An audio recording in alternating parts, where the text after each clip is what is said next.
Barkeep, whose leg do you have to hump to get a dry martini around here? Ich bin ein Springfielder.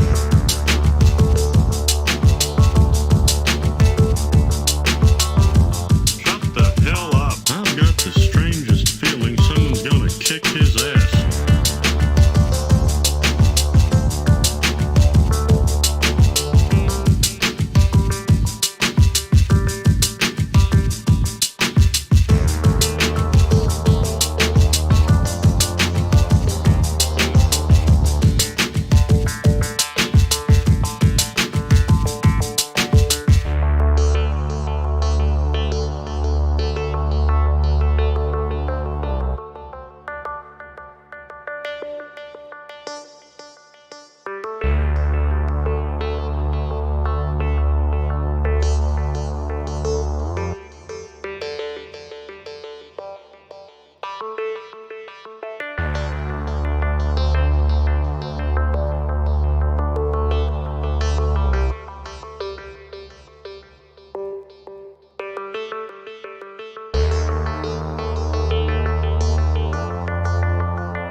Whose leg do you have to hump to get a dry martini around here? Ich bin ein Springfielder.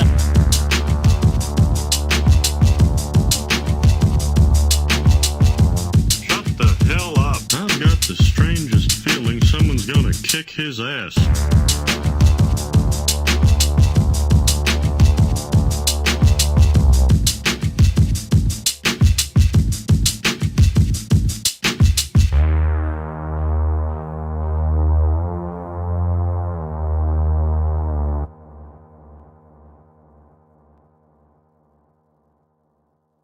You guys, this is all Kyle's mom's fault. Shut up, Cartman. Kyle's mom is the one that started that damn club, and all because she's a big, fat, stupid bitch. Don't say it, Cartman. Wait. Don't do it, Cartman. Wait. I'm warning you. Okay.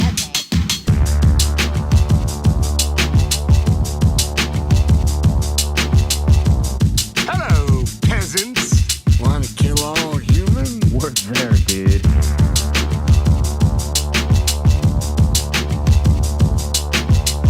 We'd like some money. Yeah, money. Money is cool. Aren't you ashamed?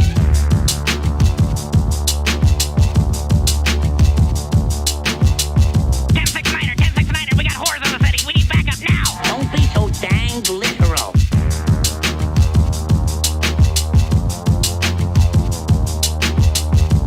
Well, you've got one heck of a nerve. Oh my God! The government is here. Run!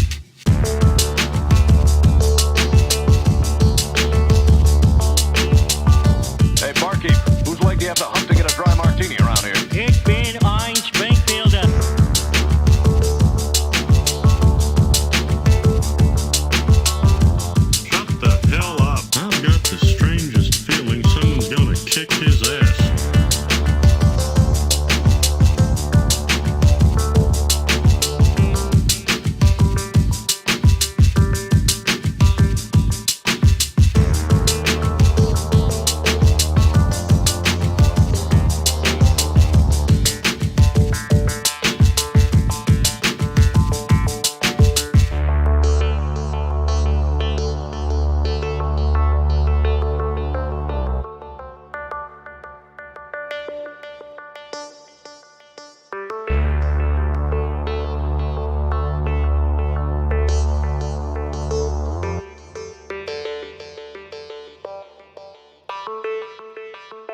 are live here on YouTube, everybody.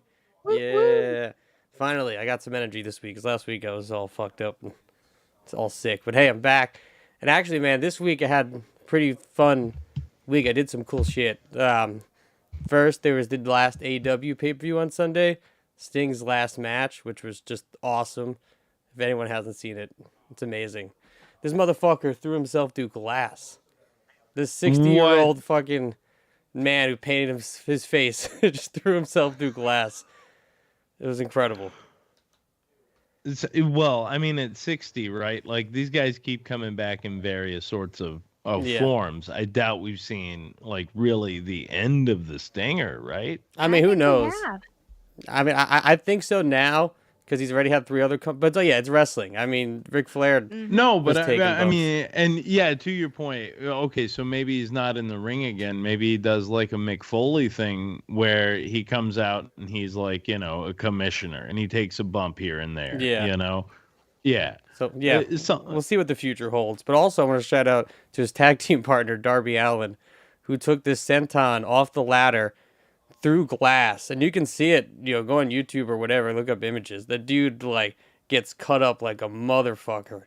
Like, his back and his arms just start bleeding everywhere. And then he finished the match, and even stayed after and hung out with Sting. They did, you know, their poses or whatever, and this dude's fucking, like, getting taped up in the middle of the ring while posing for Sting. So I go need ahead, to ask Liz. this Yeah. question. We're all wrestling marks. I need to know both of your opinions on fake glass versus glass, like the CM Punk debate. Oh, yeah, that's the first thing I thought about, too, when I watched Darby Allin go through glass. Well, I will say, why wasn't this fake too, glass? so did you see the glass? Did anybody watch it? The pay-per-view at all? I did not. I I've didn't get only a seen chance. clips. So if you look at the glass they used, I actually have no idea how they made this glass, but it was a solid piece, but it was also broken up. Like, it was like sharded glass, but like solid, if that makes sense. Like, it was all like, so I'm assuming that's what they used to make it break easy. Fake Okay. glass, I mean, I'm sure, I'm sure it's safer. But I'm honestly, as far as I know, I've never seen too much of a difference, because I've seen a lot of death matches where they just use like the thin glass Light tubes and shit. yeah, and it's all real glass and shit. Like, they use like certain I don't know what the glass is called, but you use it for like display cases, so it's kind of like that thinner glass that shatters. It's like a pane glass. Yeah. It's like a pane. Yeah. Yeah. It's just in like the cut of it. Yeah. And I just a quick aside. I know we had the title going for a while. Oh, there was a transition. Beautiful. Okay. It's just catching up to me. But no, so with regard to glass and death matches and just use in general, like, you can still get fucked up with sugar glass too. Sugar glass is no joke either. It's not like it is a safe option. It is arguably a safer option. Yeah. Yeah. Because what I know too in Hollywood movies, what I've only found out recently, is that they actually like blow the glass before someone goes through it. They have like electrical charges on it. So if you watch most movies, the glass actually shatters before somebody hits it, and so they can go through it without. Because even sugar glass, you can throw yourself through it, but there'll still be huge shards that can still like slice you up, impale you. Yeah. Yes. And that's the other thing, right? Like, you can really hurt people that way. Particularly if you don't know what you're doing. But one of my favorite matches, and it's largely because of Dark Side of the Ring, because like I drift in and out of like extreme wrestling, and I hadn't watched in like years. But Dark Side has that Nick Gage documentary. Yeah. Yeah. What? That's what? just wild. And he cuts Murder, himself. death, That's right. go. He like literally dies in the ring because he throws himself into glass and like cuts an artery in like the first like 5 minutes of a match. Into a fluorescent tube. Yeah.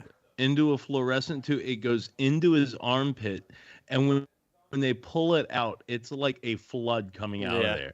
Like, he's literally, you watch a man like bleed to death and then like come back to life. See, so I guess to answer your question too, I mean, I guess it doesn't really matter. what kind of glass they're using. But I don't know. For me, it's all about the performer. If they want to Yeah. throw themselves through True. glass, go for it. You know. I would say sugar glass. It's probably a bigger investment than going down Home Depot. But at the same time, If you look at like you're- some of these spots, like Darby Allin jumping off this ladder back first, bareback, straight through glass, I don't think it really even matters if they're using sugar glass at that point. You know. Right. Exactly. Exactly. Dwayne says, "Yabba dabba doo, you Yeah. Cave Tunes maniacs." Yabba dabba do, Yes. Dwayne. Now, the other thing I wanted to talk about too is that, I'm a big horror fan. I love a lot of these franchises, but at a certain point, I actually had this I don't like a lot of the Freddy sequels. Like I got as far as like the Dream Warriors, and what was the one after Dream Warriors? Dream Master? The Dream Warriors is 3. 3. The fourth one. Yeah. What is I think the fourth one. Fourth one's also really good. 3 and And 4 then- are like my favorite. And then Dream Child after Yeah. that. So Yeah. I got as far as 4, and I actually like 4 is great. I mean, it's great for other reasons. I hated it because they kill off all their Dream Warriors, almost immediately in that movie. But the other day, Nighthawk was doing a screening of Freddy's Dead on 35 millimeter, and if you were the Nice. first 50 people to buy tickets, they gave you original Freddy's Dead 3D glasses for the end of the movie. What? Oh, wow. Wait here, I'm gonna show it real quick I should have pulled it up sooner. But here you can see it right here. See, it's like, and there it's original. Like it still has House Party 2 ad right there. That's rad. So yeah, as much as I was like, man, I'm glad I watched it this way because honestly, the movie wasn't very good. But if I would have just watched it on my own, I probably would have hated it a lot more. But I don't know, seeing it in film in theaters with everyone wearing 3D glasses, like that was fucking awesome. And Freddy's Dead is not bad. Like No, it's the ending not was pretty bad. bad. He starts fighting a weird unborn fetus kid. That gave us Breckin Myers though. It did right? give us. I had no idea he was in it. Also, Roseanne's in it. Yeah. I was like, Roseanne, Alice Cooper, like that's the one with Alice Cooper. Yeah. and Johnny Depp has a cameo too. But yeah, I always love me Breckenmeyer. I just watched Road Trip literally like 2 days ago. Okay. So have we talked about this, Liz? Okay. You're a person who knows things. I know we haven't talked about it with you. I know I've brought it up here before, I believe. Road Trip. For its time, good movie. Arguably one of the funnier college comedies of our time. My question to you, Liz, is do you know the far superior movie that was made about the exact same scenario?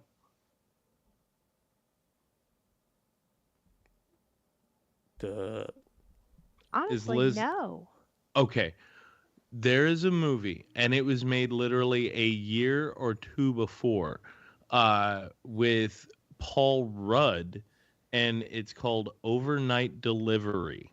Never even heard Oh, of I it. think I have seen. I mean, yeah, I do remember this conversation actually because I think I have seen. I feel like Overnight I do remember Delivery. them getting confused because that's the one where he has a girlfriend. Because there's one because I remember when I was watching it, I was like, wait, I thought like his girlfriend was cheating on him the whole time with another guy. But that's the Paul Rudd movie.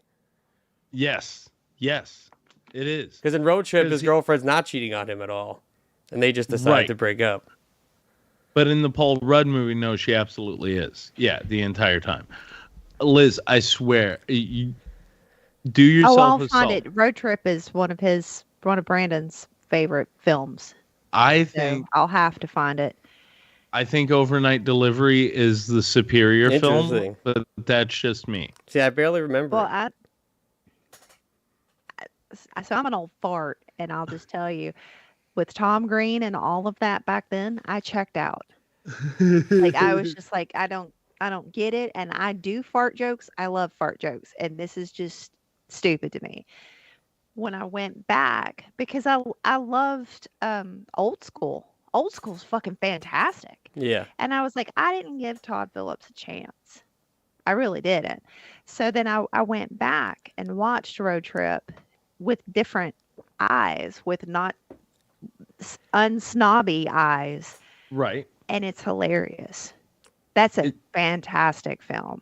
It's because it's your dog, right? When old boy goes, because it's your dog, I am rolling. But yeah. Just check it out. Just please do me that Overnight favor delivery. and check that out. Yeah. I'm gonna check it out delivery, too. you have to. Because I also fucking love Road Trip. I mean, it's still there's like the scene where Tom Green is just obsessed with feeding the snake, and he's like, "Oh, it's gonna be a bloodbath." I hate it that I just clocked out on him back in the day when I was a kid because I was so over it. He was on MTV everything all the time. He was. And I was just disgusted by it. But if you go back and watch him, he was actually pretty fucking hilarious. So I've never seen Freddy Got Fingered either. You have to. It's actually hilarious. Yeah. That's It's wrong. literally what I was about to say is like go back and rewatch Freddy Got Fingered because that movie is like there's a school of people that really appreciate it and then there's literally everybody else. But they don't it's weird. If you appreciate movies, you'll appreciate Freddy Got Fingered. And I've noticed it's gotten a lot of love recently. I don't know where it kind of came from, but recently that's why it made me like want to watch it. So I was like, oh, I really haven't seen this movie. I feel like more people have talked about it, at least around my circle in the past like year than I've heard before. So I'll tell you what I think it is. I honest to God, I think with stuff like that, I hate to use the phrase ahead of its time, but with like, look at the absurdist comedy that's going around in sort of the mainstream now, right? Okay. That like, Yeah. I think you should leave, stuff like that. It fits into sort of this Tom Green sort of thing. Tom Green was Eric Andre before Eric Yeah. Andre was Tom Eric Green Andre. was Eric Andre. Yeah. And like he was the predecessor to Eric Andre, Tim and Eric, all that stuff. We couldn't grasp it. Some of us could. Some of us were really high back then and we could. And then there was people like me that was just like I loved ridiculous humor, but Tom Green was so obnoxious to me that I couldn't get past it. I just tuned it out. My snobbery just tuned it out. There was a lot of that, particularly like it's weird when you start getting into like the notion of like an interview scenario, but it does feel like the next sort of natural progression, like alongside Jackass. Now we need a talk show where anything can happen Yeah. with stunts, with whatever, where we take that format and then we incorporate this highly successful thing. And look, there's a weird little boy in Canada that's already kind of doing it for us. Yeah. All right. Well, Yeah. yeah. So yeah, Freddy Got Fingered. Got to watch it. Road Trip rules. But those Overnight. glasses, though, that's like such a little slice out of history that you have Yeah. there, bro. Yeah. It even says New Line Cinemas right there. Where am I going? Right over here. You're so lucky. That's such a cool And only thing the to first happen. 50 people got it. And like that's what see like everybody else was bending them. I just held it like this Oh, because I didn't no. want to bend it, man. I didn't want to ruin this, man. And some other No. movie too. There's another ad for another movie called Deep Cover, which I don't know. I think I know Deep Cover. I love the tagline. It says even a cop can go too deep. Whoa. Okay, it's a 1992 film. An ununiformed police officer is recruited by the DEA to infiltrate a drug smuggling ring, looking to expand its operation. Who stars All in right. it?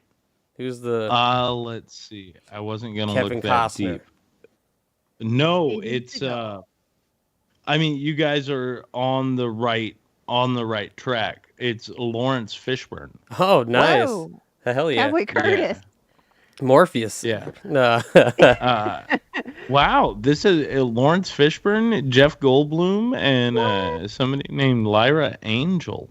So there you go, Deep Cover. I guess I gotta check that out too. But I also love the little gimmick in the movie where it's like a regular movie, And then she was like, I gotta go to Freddy's World. Well, it's like, well, if you go to Freddy's World, you gotta put on these glasses. So everyone's gotta put it on when she puts it on in the movie. So that was like a fun gimmick. So yeah, so it was great. I'm glad I saw it in theaters. I'm glad I finally watched it.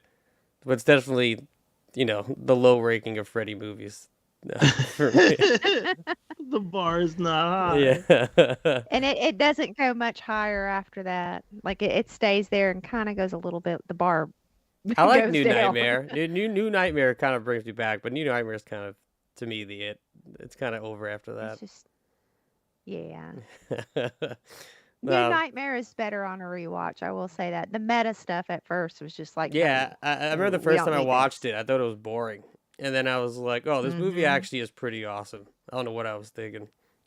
Well, that's the other thing with all of that stuff. When you try to revitalize a thing or look at it from a different sort of lens, people go in and they just want sleeping teenagers and sassy Freddy is what they want, Yeah, this movie did have Freddy as like the Wicked Witch of the West, on a broomstick.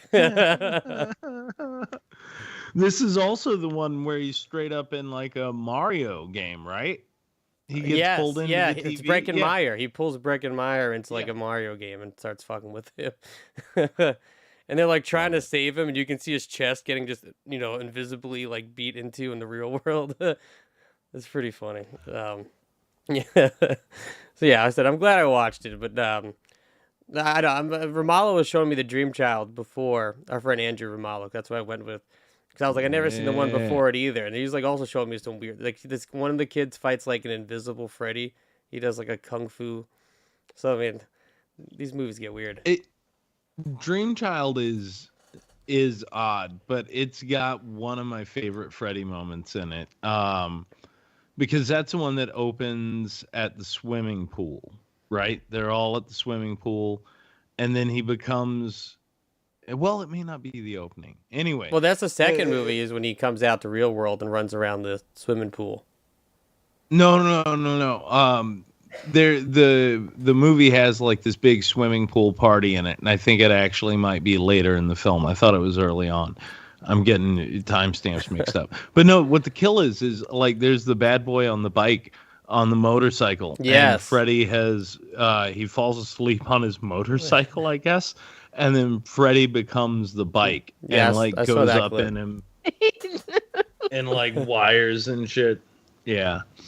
Yeah, see, I've seen some clips from that movie. That's why I'm like, all right, I've seen the Dream Child. I've seen enough of it. Yeah. I don't need to watch the rest of this. Because I pretty much have seen pretty much all the major franchises, all their sequels, except for the Freddy's, those two Freddy movies, and pretty much all of the Texas Chainsaw sequels, except for the second one, because I try to watch. I just can't do it. I can't sit You through. can't do Wait, the you second can't? No, Texas Chainsaw I love Massacre? the second one. I meant past the second one, Oh. like the third one, Oh, whatever one they okay. did after that. Even I can't get through them. I've tried. What's the one? Is it 4? I know 3 is 3 is Leatherface, and that's Is- Jeff Burr that just passed away, and 4 is the one who also where made it's, Pumpkinhead. 4 is the cross-dressing one. 4 is the Kim Hinkle Express. Nobody know. The only thing.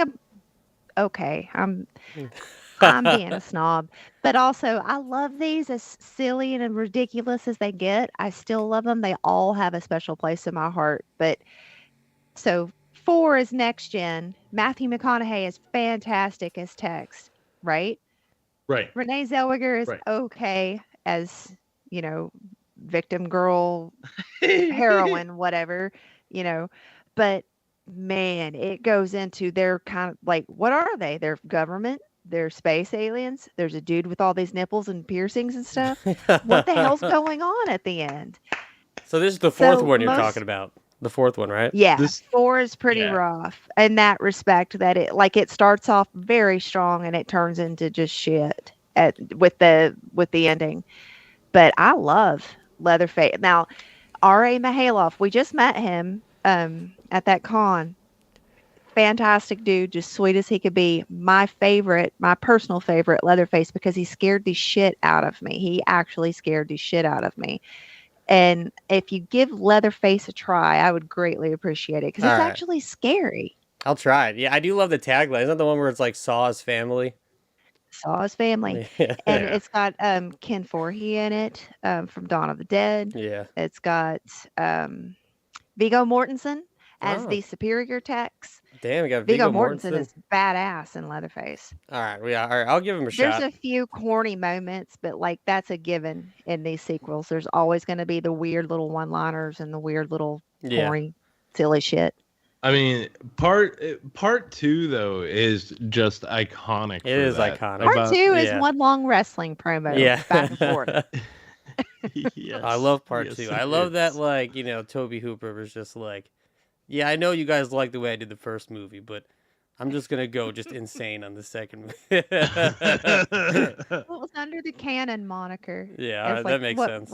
What could they not do? You know. Exactly. Cannon just said, "Yeah, make a movie." Make a movie. R.I.P. Cannon. Yeah, so Liz, how's it going? How's life treating you? It's going great. Same old stuff. And the Twin Peaks podcast, Between Two Worlds. I always want to say Between Two Ferns, and I catch myself. So one day I'm going to do that out loud. I almost did it just now. But Between Two Worlds is really great. We just got another episode of Fright Cap out too, and we'll have another episode of Fright Cap out soon. So you're going through like the Well, entire thank you. show of Twin Peaks? Yes. So we just hit season 1, episode 1, and that'll come out this Friday. Or excuse me, season 2, episode 1 comes out this Friday, and then we'll make it through season 2.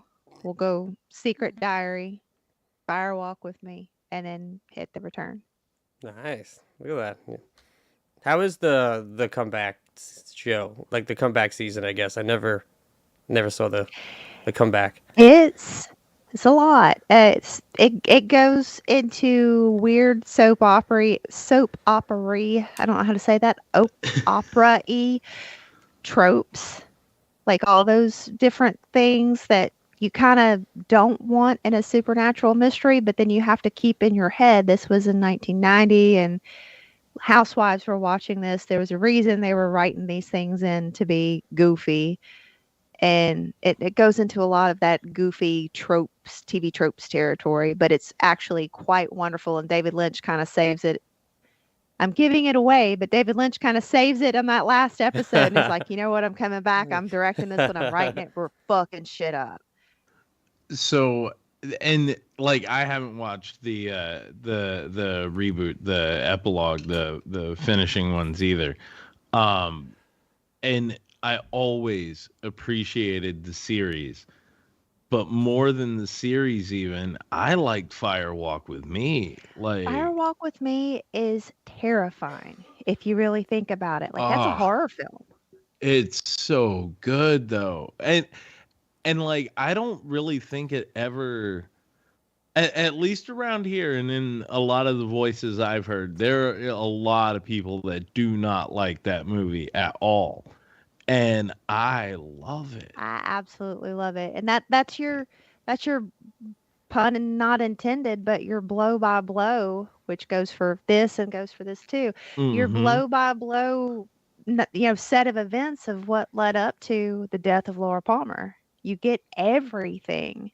You even, I don't know if you've ever seen the missing pieces No. versions of Fire Walk with Me.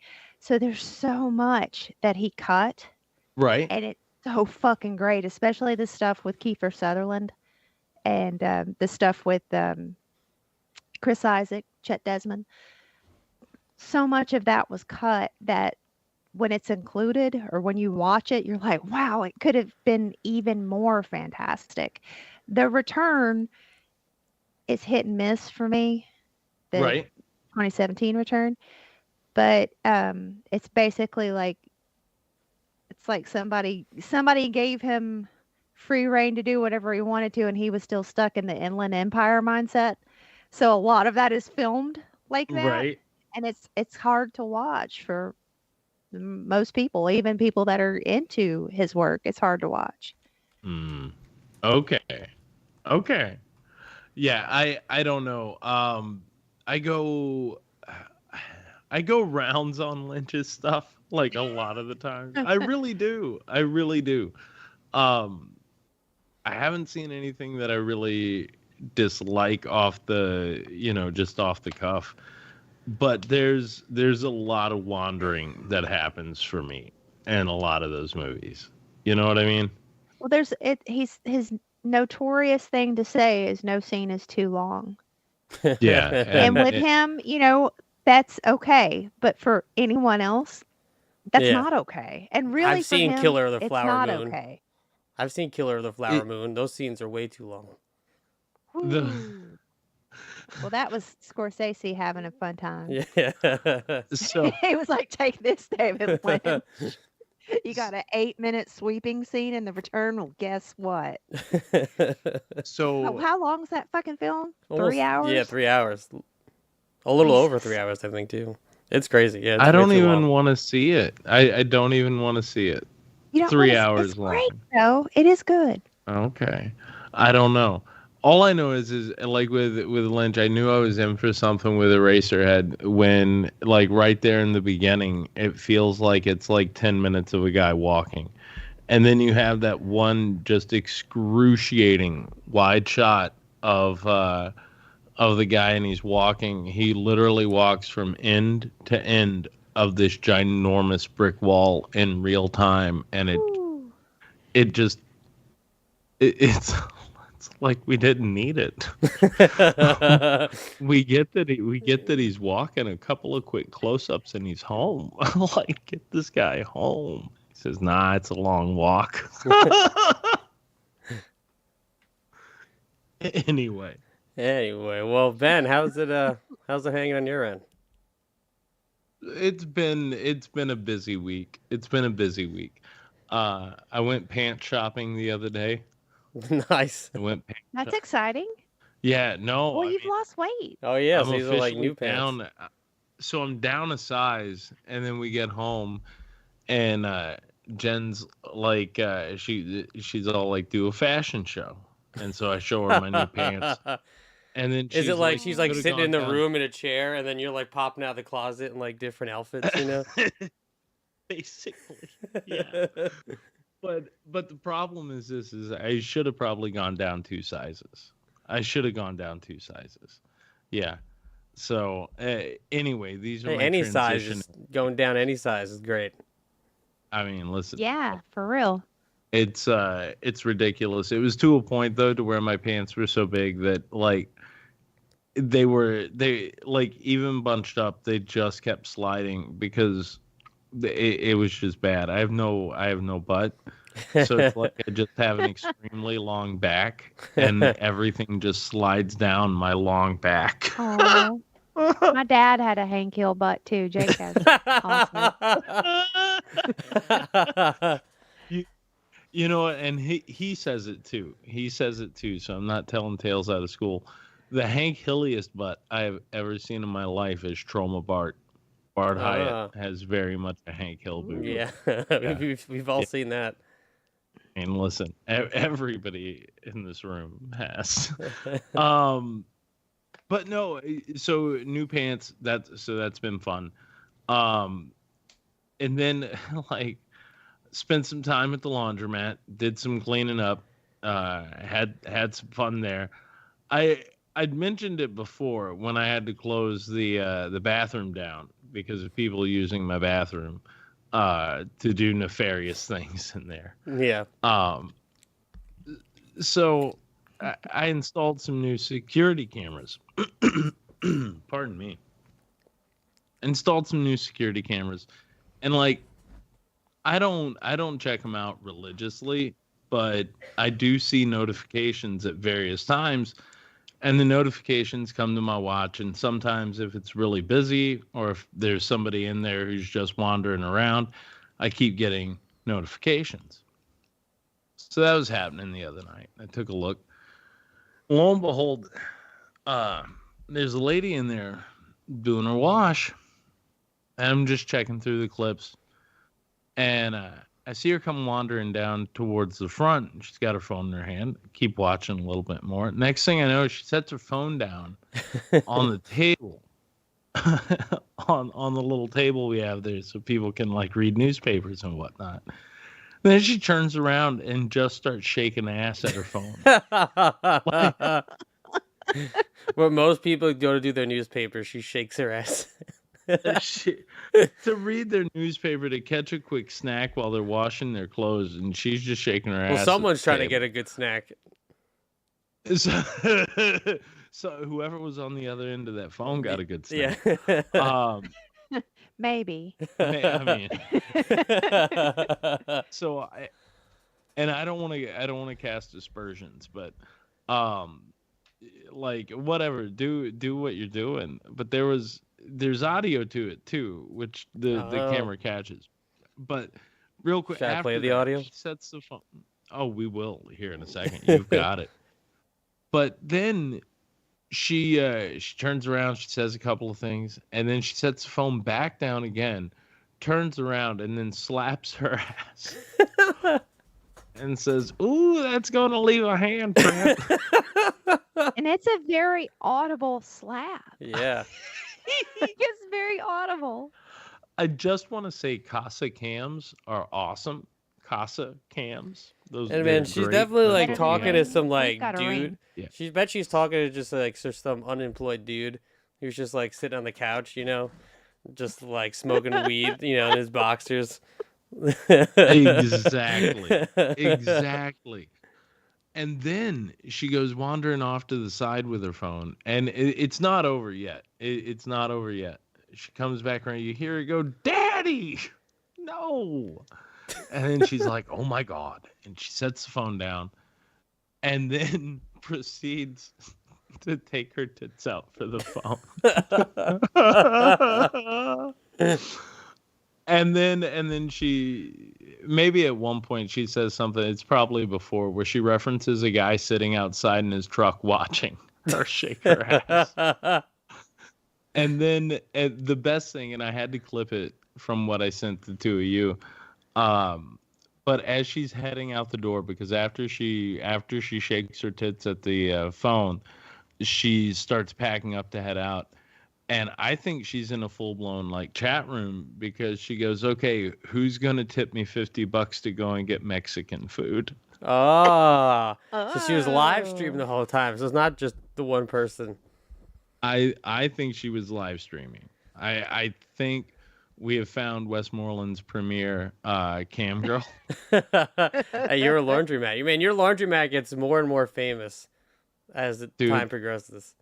All I'm gonna say is this: I will, if we knew who she was, if we had that screen name, I would happily plug it here. Happily plug it. Help yeah, out the working girl.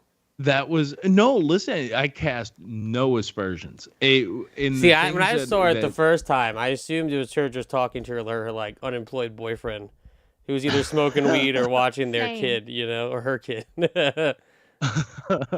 No. Yeah, literally, I think she's live streaming. Which again, no shame on that game. Not trying to say anything about nothing. But maybe not at the public laundromat. Underneath the clearly marked security camera. The video where she's talking about the dude, I hope that guy isn't watching me from outside. Completely ignoring that there's just a fucking security cam, right in her face.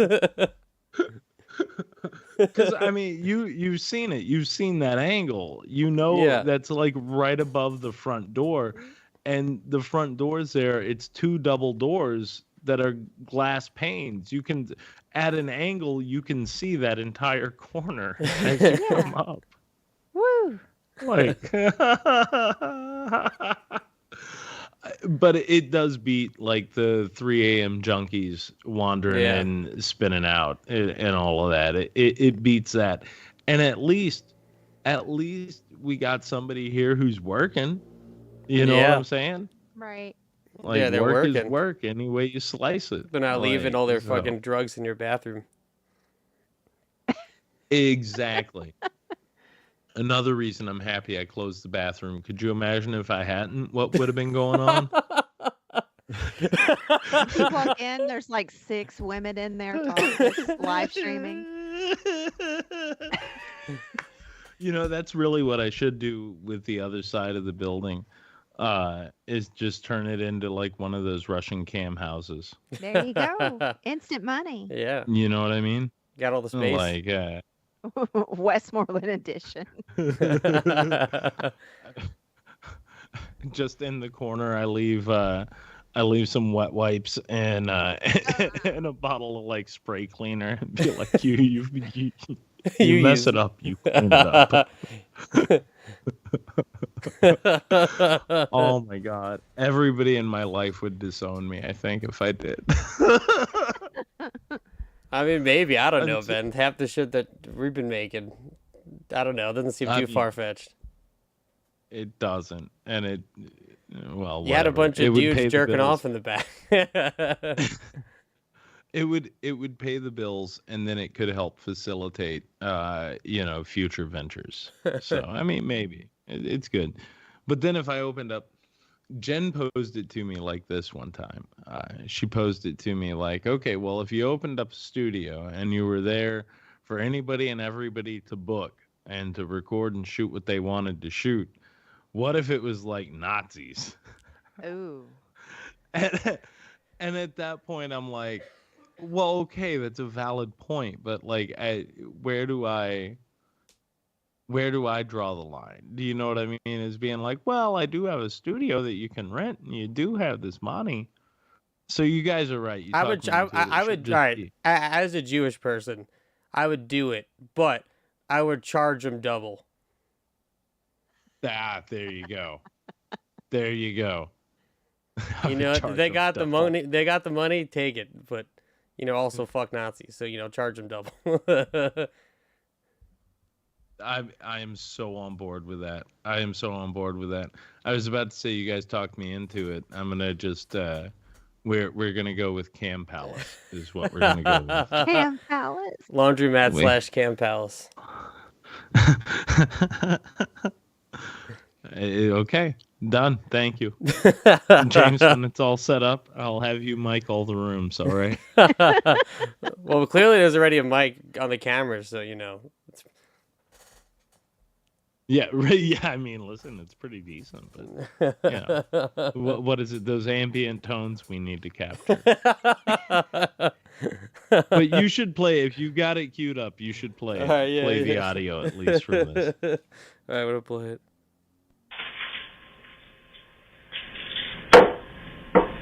All right, it's playing. Start setting the phone down. There she goes, twerking right now. Happy? I really hope this guy's not sitting out here in his car staring at me, shaking my ass. Hope he's not staring at me. No, he is. No, he is. Sorry to tell you. Whatever, I'm sure he'd shake his ass too if it made him money. Oh. I'm sure he would. I love it. She's trying to get some money going. Hey, maybe this will make more people come to your laundromat. Some dude sees some chick twerking in the window and they just start coming more. They're like, well, I'll wash my clothes there. How hard? I don't know why I put that on there. I feel awkward spanking myself. I just like to get spanked. But I don't like spanking myself. Does that make sense? I mean, that makes sense. It does. But here we go. Wait. She's twerking again. Yeah. Ooh, that's going to be a handprint. Damn. It's literally a cartoon slap. I want to save that soundbite. It's a sound effect. Yeah. It is. That she can sing. Mm-hmm. I'm going to come madam all the cam girls that come to your laundry mat. Okay, she just yelled daddy, and she's upset because daddy has requested she shake her tits at the phone. Woo. Y'all, I'm doing all this right next to a fucking police station. So, Meanwhile, I don't have my That's fucking this is, That's she peak moment. she ends it saying, "I have to go to the police station after." No. She's next to the police station. She's I'm doing all this next to the police station. Okay. And if you remember right, James and Liz, if you know Westmoreland at all, the police station is literally across the street from my laundromat. Like literally across the street. Yeah, I remember. So it's one of those things where she is not wrong. If And only Cops was filming in Westmoreland that night. oh my God. Could you imagine? They just show up, ma'am. Oh my They God. come from across the street. the day that I catch some fun police stuff on there, is the day that I go into hiding and I just set up a TikTok and make $1 billion. But no, other than that, it's been kind of a quiet couple of days. That was the most fun thing to have happened here. I did spend some time going through the basement at Dad's house. So we have a bunch of stuff down in his old basement at his old house in Westmoreland. We got renters up top, but we keep the basement locked up because we had too much stuff. And I was going through with him, and we were digging through a couple of old what is it? Almost like a big old chest, And I found an old lighter. I found an old Flintstone lighter. That's right. Yeah. Because we're talking Flintstones. Yes. That's right. Flintstones, baby. Man, this is so yeah, I don't know. This is a huge show, and I feel like I've kind of avoided it for a minute. Not anything on purpose, but it was just, how do we fucking tackle such a big show? But then after, where we had Dwayne Steeler on here fucking giving us that masterclass, I was like, oh, this is how we should approach, especially these bigger, longer, and culturally impactful shows, if you will, too. Yeah. Is, just starting from the beginning of it, like I said, I learned a lot about the Flintstones this past week that I thought I knew that I had no idea about. Like, my whole life, I went through, I've watched the Flintstones before, so maybe it's just because I don't remember it, and maybe because I was watching so many cartoons that were this format, but I totally forgot that it's like a full half-hour sitcom. Like, I remember it being, like, 2-episode blocks, or, like, 2-episode, kind of episode, like 10 minutes. Well, so, and I forget which one it is, and what you may want to do before we post this on Saturday is maybe even link those other channels with the history things. Right, that you there were a sent couple to us. channels, yeah, I did. Mm-hmm. Because in one of those, they made mention of that, how they were developing the show, because there was conversation about the idea of making it shorter and having it be like, which is what Hanna-Barbera was already doing prior to the show, right? And all their shows were a lot shorter. Well, so their shows were shorter, but then they also were competing more so with like Warner Brothers and the Merry Melodies still in the movie theaters. Right. And what they were doing was, and it's so funny how where Steeler left us. I know, we kind of pick up again here. We really do, because we heard some of those same names again. Tex Avery popped up in the creation of this. But anyway. And this was stuff I had no idea of, too, until I watched these. So what it was, though, the conversation was, well, if we're going to do a sitcom, it has to be a half an hour, because that's what sitcoms are, right? If that's how we're going to write it, that's how it has to be. And then from there, the laugh track, if I remember right, they pulled the laughs from another show. Well, they had a couple of shows. If I remember, it was a dude who had a little machine that had a bunch of piped-in laughs from a bunch of different shows. Some late-night shows, some other different shows. It's just like a big machine. He'd press his buttons. And then he would just punch the right chuckles in. Yeah. Right? Like, that's crazy. But it works in such a way that it's it's unreal. It really, really does. And like so I didn't know too, because for me, Flintstones was always a kid show. I had no idea that when starting off, it was a prime time, like adult sitcom that was airing. That's crazy to me. It was their answer to an animated Honeymooners. Yeah. So what ends up happening though too with that, and this I found to be like really just very, very interesting. I was thinking about it earlier today as far as like what we're fed as kids, and it does become like that nurture nature-y sort of thing.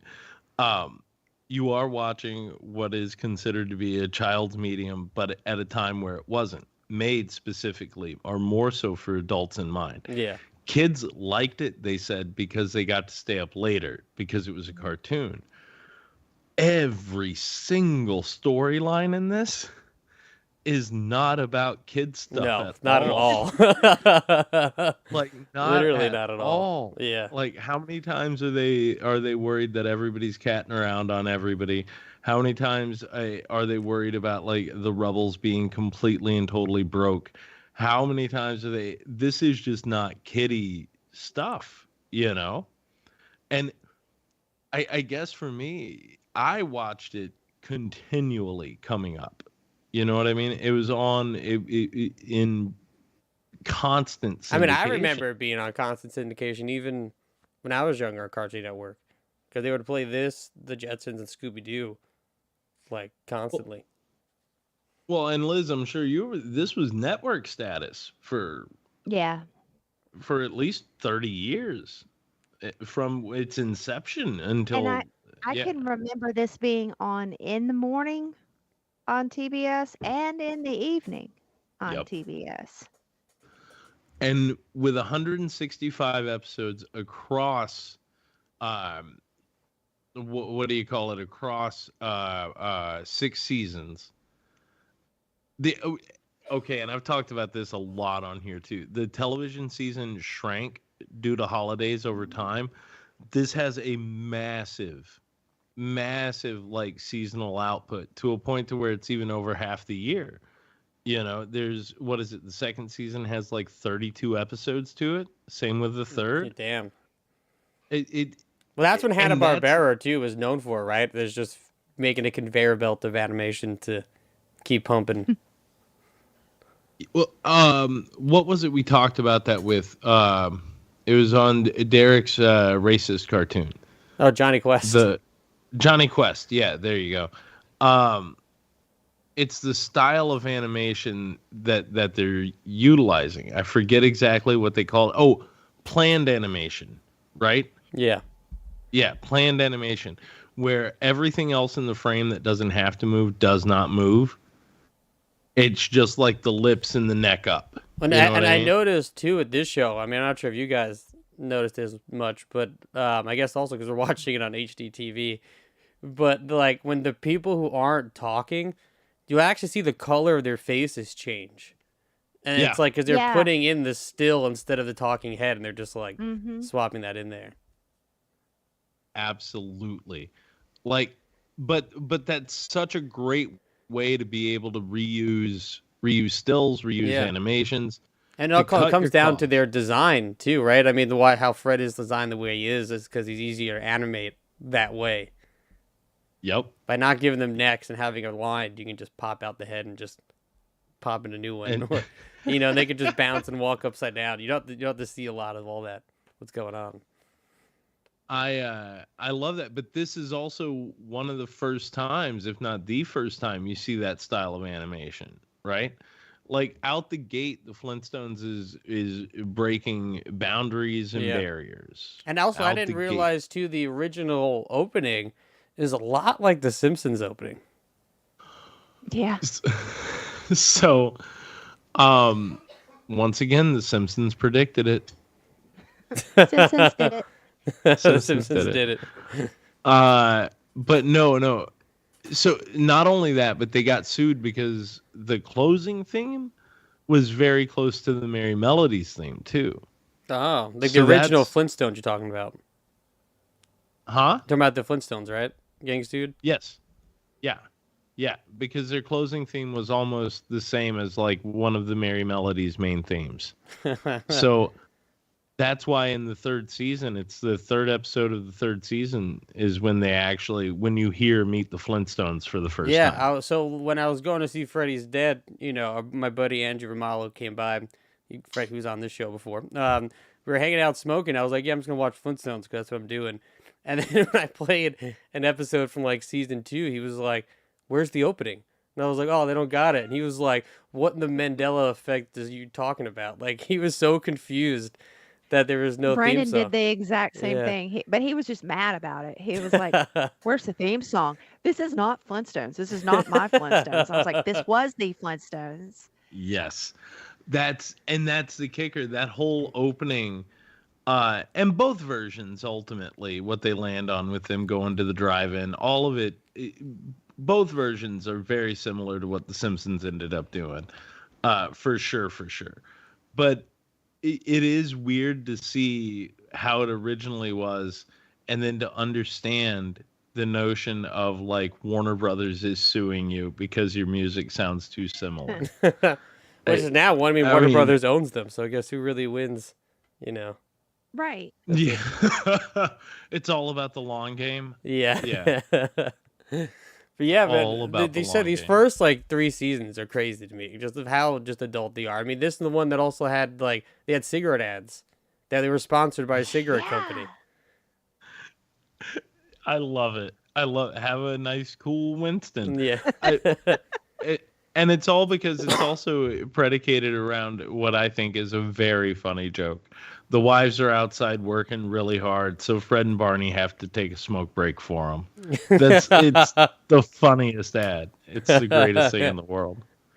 Oh, I sure do hate to see how hard they're working. Yeah, let's go around the back of the garage, have a cigarette so we don't have to look at it.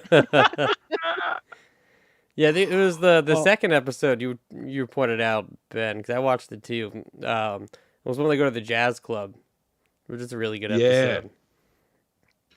So, and this is the other thing.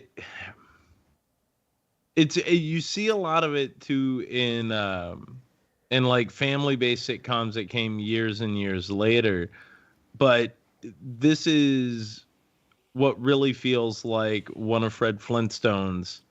I guess Dan Connor and Al Bundy are having Fred Flintstone moments sometimes. Yeah. Do you know what I'm saying? Yeah. Like because they get these moments of greatness. Here he is entertaining in front of this whole club after being shunned by everybody in his life, basically. It's him and his best friend. They're wailing with his old buddy, his old jazz cat buddy. And then his old lady and her best friend have to dress up and sneak in just to see the glory that is. And that's when is that the one they do the magic trick? I think it's a different episode. Barney, they try to be magicians, and they like Wilma and Betty like trick them to think that they disappeared, and they meet up later, and they're like, "Oh, our wives are gone. Now we can go." Like now we can go do that. Nope, same one. Yeah, same one. And that's the other thing. They're filling 26 minutes, so they have ample room for A stories and B stories. They have plenty of room to let things kind of build and grow and let the scenario get wilder and wilder. Like there's one later on. Wilma is gone out of town. Fred is home alone. He's got this new job and he's working late at night, right? He has to start working late at night. But what it is, and the reason why he has to do it, he has to schmooze like some big buyer or something, right? Happens to be a lady. Normally that would be the boss's job, but his wife had something going on, so they can't entertain. Now Fred is stuck this entire time entertaining, right? So he's out. He doesn't want to tell the rebels what's going on because he doesn't assume anybody in his life is mature enough to understand him. In these watches, as a wife myself, like in these watches, I never realized when I was a kid and I watched these how absolutely ridiculous the wives' responses are to the things that the husbands do. There's like was that a thing in the 60s, like that built-in insecurity, or like we're gonna put, I know that it was and stuff like the honeymooners, and all that, but like was that just portrayed on television for entertainment? I'm like, what the hell? Like, why are they so mad? Why are they so insecure? So that's the question, right? Like, and this is where I guess with 60 years behind it, we're 60 years away from the Flintstones. Damn. Right? Wow. It's crazy, isn't it? Okay. So, like, being that far away from it, there's, to your point, Liz, about that level of insecurity. The question becomes, and you can't ask anybody but the people who created it, is this parody? Is this social commentary? Or is this just hey, this is what the people want? You know what I mean? Right. Is it just like dudes behind writing it and they're just like, no, this is just how the women act. This is just how they do. It just knee slapping. I mean, You but guys that's know like, these, if I think these of dames. any other, like, sitcom, and I think of sitcoms, it's always like, there's like the fat husband who's always trying to come up with schemes to, like, not let his wife find out what he's about to do. And then she finds out, somewhere in, like, the third act when he's fucked it all up. It usually involves a scheme to get money, so he can have private money. That's what 90% of it is I want some money in my pocket that's mine. It doesn't have to go and buy, the dog food, the cat food, pay the bills, or whatever. I just want. Well, I noticed too in this show, Fred's trying to get a lot of money usually to go on vacations. Like, he wants to, like, usually, but then he also spends the vacation fund. Like, he's always spending it to try to get more vacation fund. Oh my God. So, like,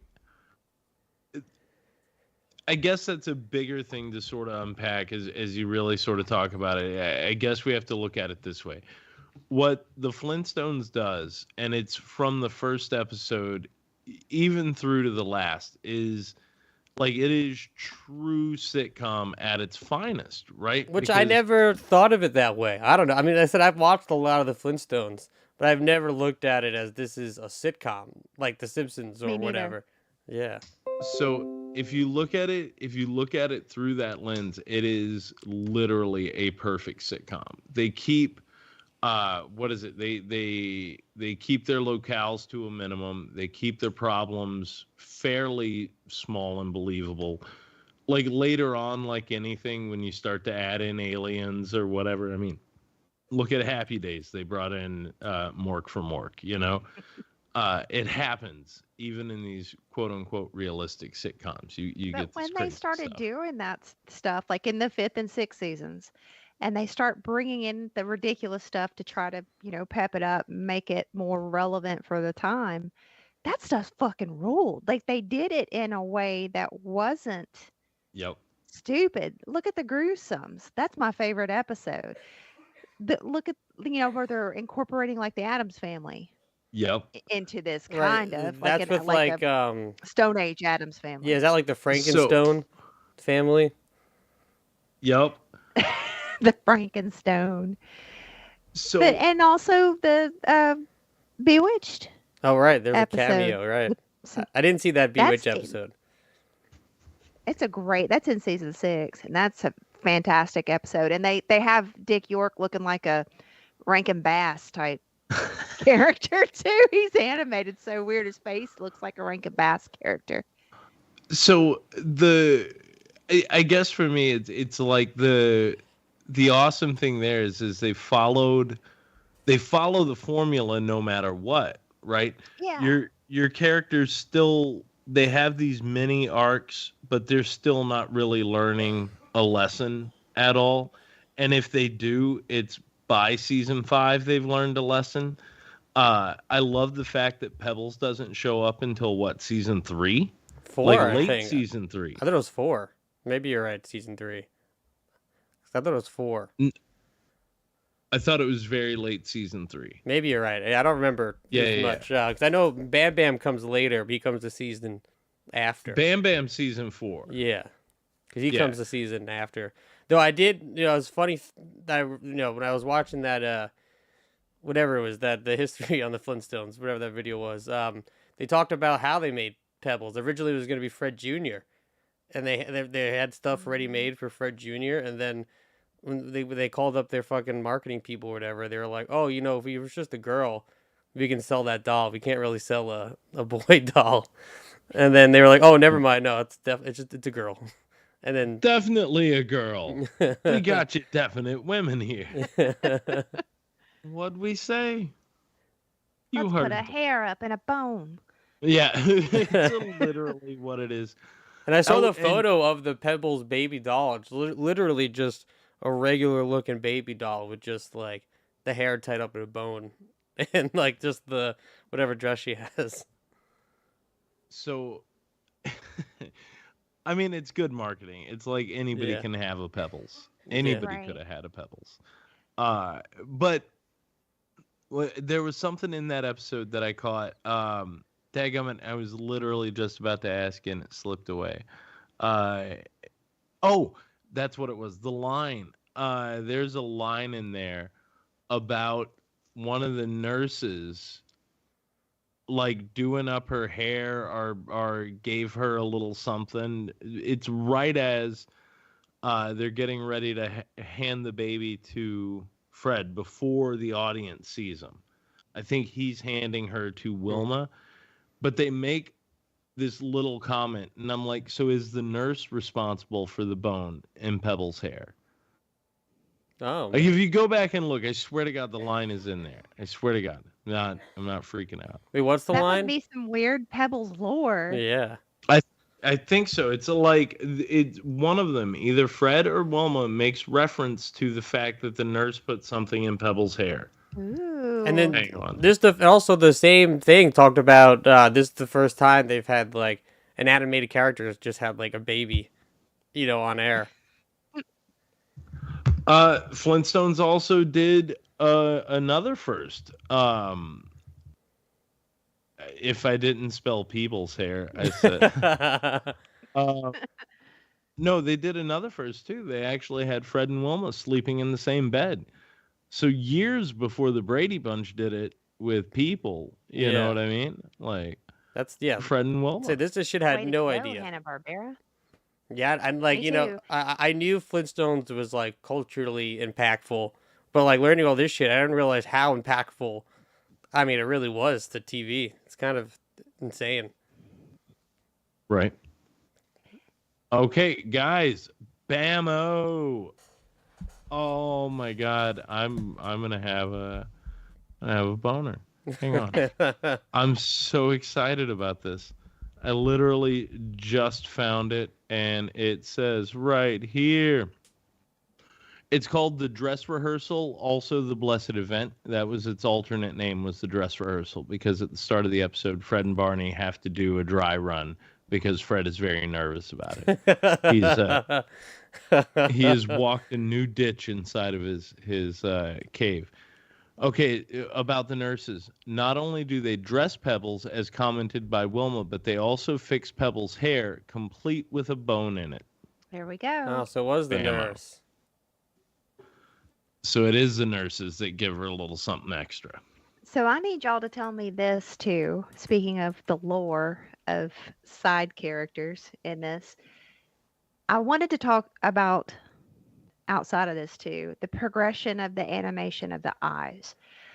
But right, Dino, why the hell was Dino blue originally? Oh, I got that. That's okay. easy. Was that in the doc and I missed it? Nah, I don't remember that. No. I didn't see that either. So where he's blue, it's nighttime inside the house. I think it's just shadow. Okay. Because every time you see him like that, in those beginning ones, it's in that opening sequence or whatever. It's like Fred coming in and the room And is he's in front of the TV in the chair. Yep. So you can't. It's either the glow from the television, or it's just dark in the room. Okay, that makes more sense. That's what I thought. That's what my brain said. That's what. And I mean, did also, inside. I wouldn't put it past Hanna-Barbera to be like, shit, we're out of blue color. What are we gonna do? Use purple. Or wait, He's purple want, now. Yeah. Yeah, he's gonna be purple. Yeah. Either they ran out or they forgot that they did it in blue, and a guy was like, "Doesn't he look nicer in purple?" It's just an accident. Yeah, talking about their eyes too. I forget that Barney doesn't have any eyes. And not until the later, they go black Yeah. Yep. in like season 5, 6. That's when they start being solid black. But for the most part, before that, it's just those little circles, Yeah, no and they're eyes. like dead. Yeah. It's so weird. like- What the fuck? Dead flesh-colored eyeballs. Because it's Oh. like, you know, if they For did that? it in like the pilot, maybe someone just fucked up. But the fact that it's like it continued longer without Yeah. eyes, it's almost weird when I see them with eyes too now. You know? It's off-putting. Like it's very off-putting, but it's also, I guess, one of those things where it's like, if nobody's caught it, this is what. Fuck! Someone finally caught on. Now we have to change. You know what? We'll do it next year. We'll do it next year. Did Put you- it on the dock. Did your parents give you guys Flintstone gummies? I got the chalky ass vitamins. That's what I meant. The vitamins. Sorry, the vitamins. Yeah, we weren't lucky to have the gummies back then. We got that, but you grow to love the chalky ass vitamins. Like you grow to just really want that taste. It was like candy. You remember there was like a petition. When did they? I've read about it in like the history of the Flintstones a long time ago. There like Betty was discontinued, and Well, then she there was- was like some So I just literally uproar. I just watched a thing about this. So Betty never had a vitamin at all. And she was the Okay. only character they never gave a vitamin to until like the 90s. I think they said it was like 96, 97, where like they had like a thing where they were like, you can vote if Betty should get a vitamin, and then obviously everyone voted for it, and then they made her a vitamin. But it took that long. Wow. For some reason, never made her a what vitamin. kind of jerk doesn't vote for Betty to have her vitamin. vitamin? The hottest Flintstone character, and they were like, we don't want to put her on something for children. She's too hot. She might create some And, lesbians. I've never I didn't listen to the band. Later Apparently, to be played by Queen of the Lesbians. Oh, true. Very true. But I didn't look it up, the band. But apparently there was a band called Betty Isn't a Vitamin from in the 90s. Oh wow. When I heard that, and thank you for sending those links because that was tremendous. But when I heard there was a band that was called Betty Isn't a Vitamin, you know what? I appreciate the world that we live in just that much more. I really Standing do. up for because Betty. That's low key spreading the word, Well, like so letting what people know. blew my mind about where the real vitamins problems are. was that like I didn't realize the vitamins pretty much started when the show started, or like still like in the 60s when those vitamins were starting to be made. But like that, I don't Yep. know. For some reason, I always thought it was like a 90s thing for some reason. Like I didn't realize that it started like way. It's just been continually going on since the 60s. So James, did you start with the gummies or did you get the chalky? I think it was the chalky First one. ones. I honestly don't remember. Okay. Because I remember my mom giving them to me, but they didn't last very long. Like I remember my mom buying them, I think like a few times, and then she just kind of gave up and stopped buying them. I gave up on getting you to take your vitamins. But that's also one of these things that I feel like, and did they ultimately get discontinued or no? They're still around, Yeah, you can right? still get. Still around. Yeah. Okay. Mm-hmm. So here's the other crazy thing. That's a 60-year American institution. Yeah. Like so while a lot of cartoons and things like, Peanuts have this interesting kind of staying power, when you look at the Flintstones, it's a deal where it was 6 years. I'm sure immediately was in syndication for kids after school. I'm sure Flintstones was, what do they say? Ubiquitous, right? Like it was everywhere for the longest amount of time.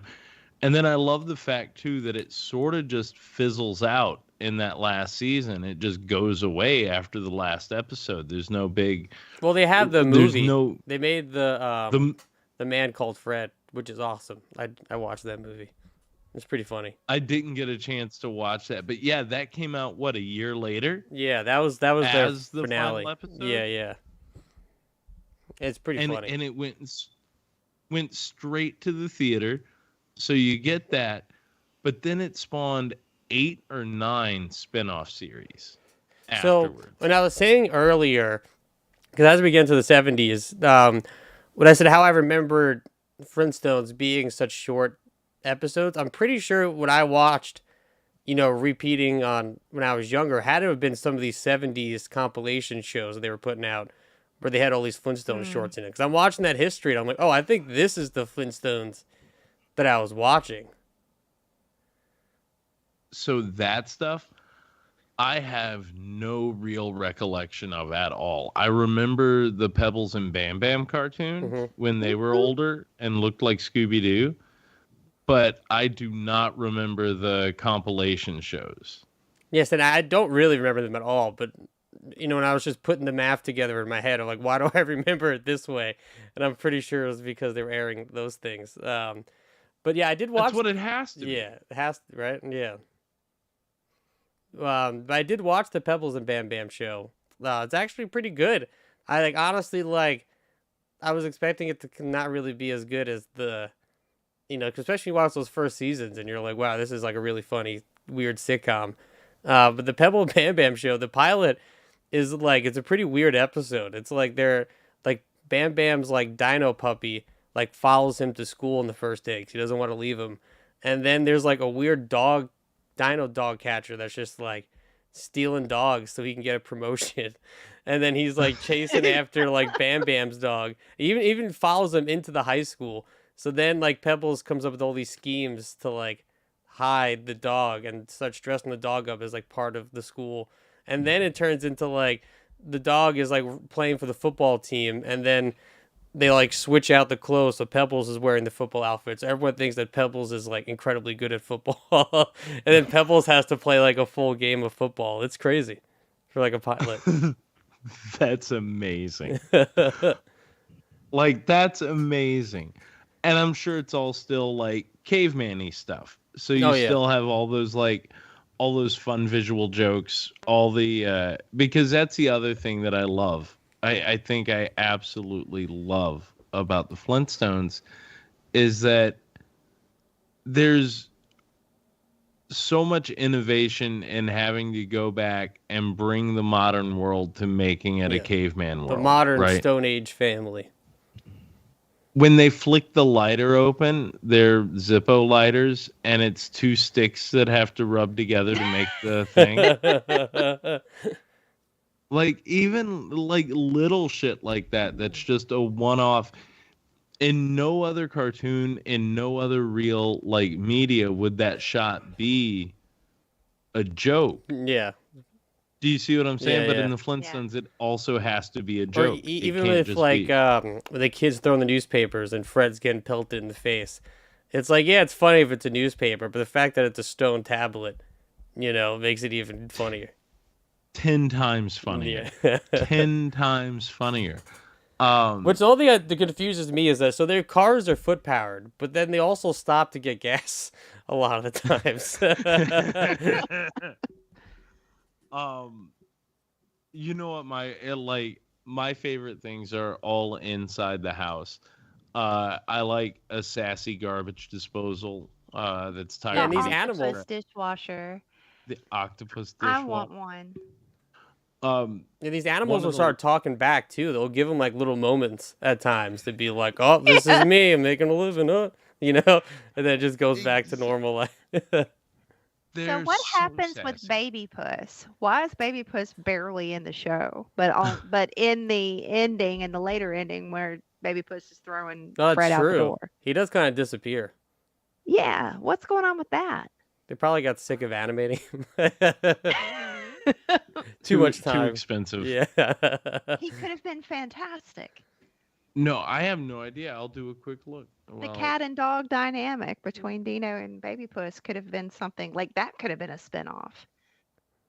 Probably. I mean, Speaking of spinoffs, did y'all ever eat the Dino Pebbles? I've had the Well, fruity. James, you wouldn't have. I've had the Fruity was- Pebbles cereal. Fruity Pebbles, but this was like one of the offshoots of Fruity Pebbles, like in like 1990-ish, and it had marshmallows.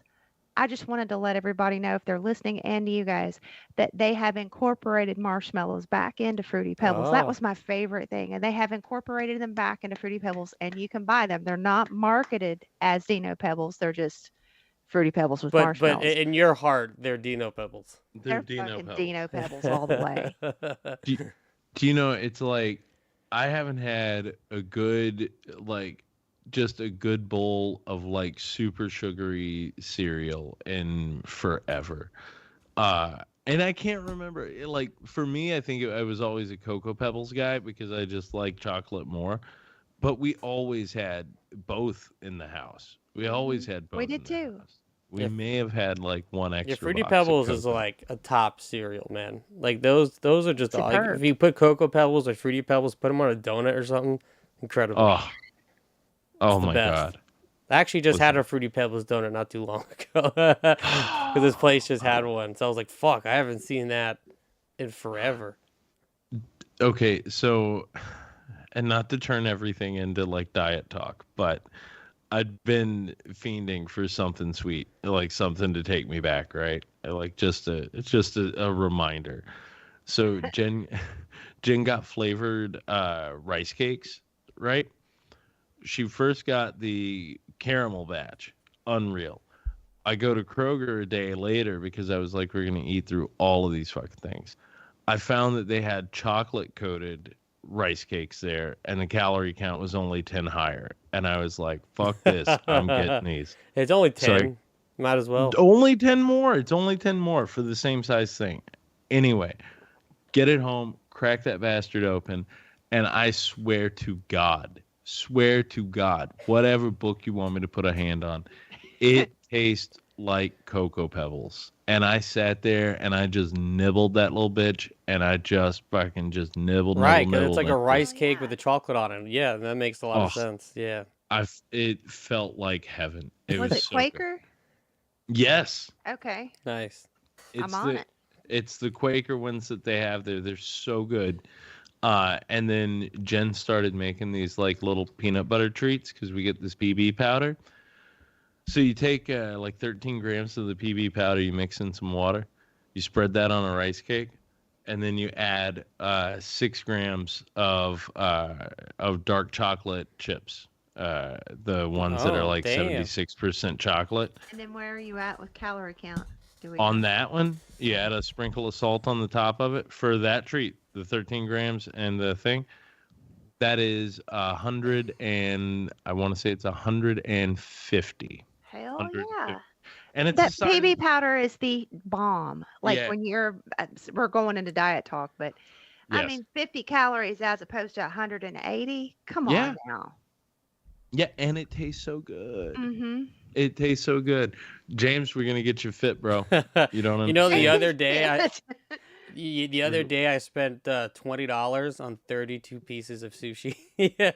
Oh my God. Was it worth it? It was though? totally it was good incredible. stuff? I got like a buy one get one. So then like I was like, oh, I just figured out the math on their on their menu or whatever, and like I was like, oh, if this one's 8 pieces, I get buy one get one. That's 16, and then I can get this that's also 8 pieces, buy one get one. There you Bro, go. that's the best math to do. Yeah. Is like to maximize.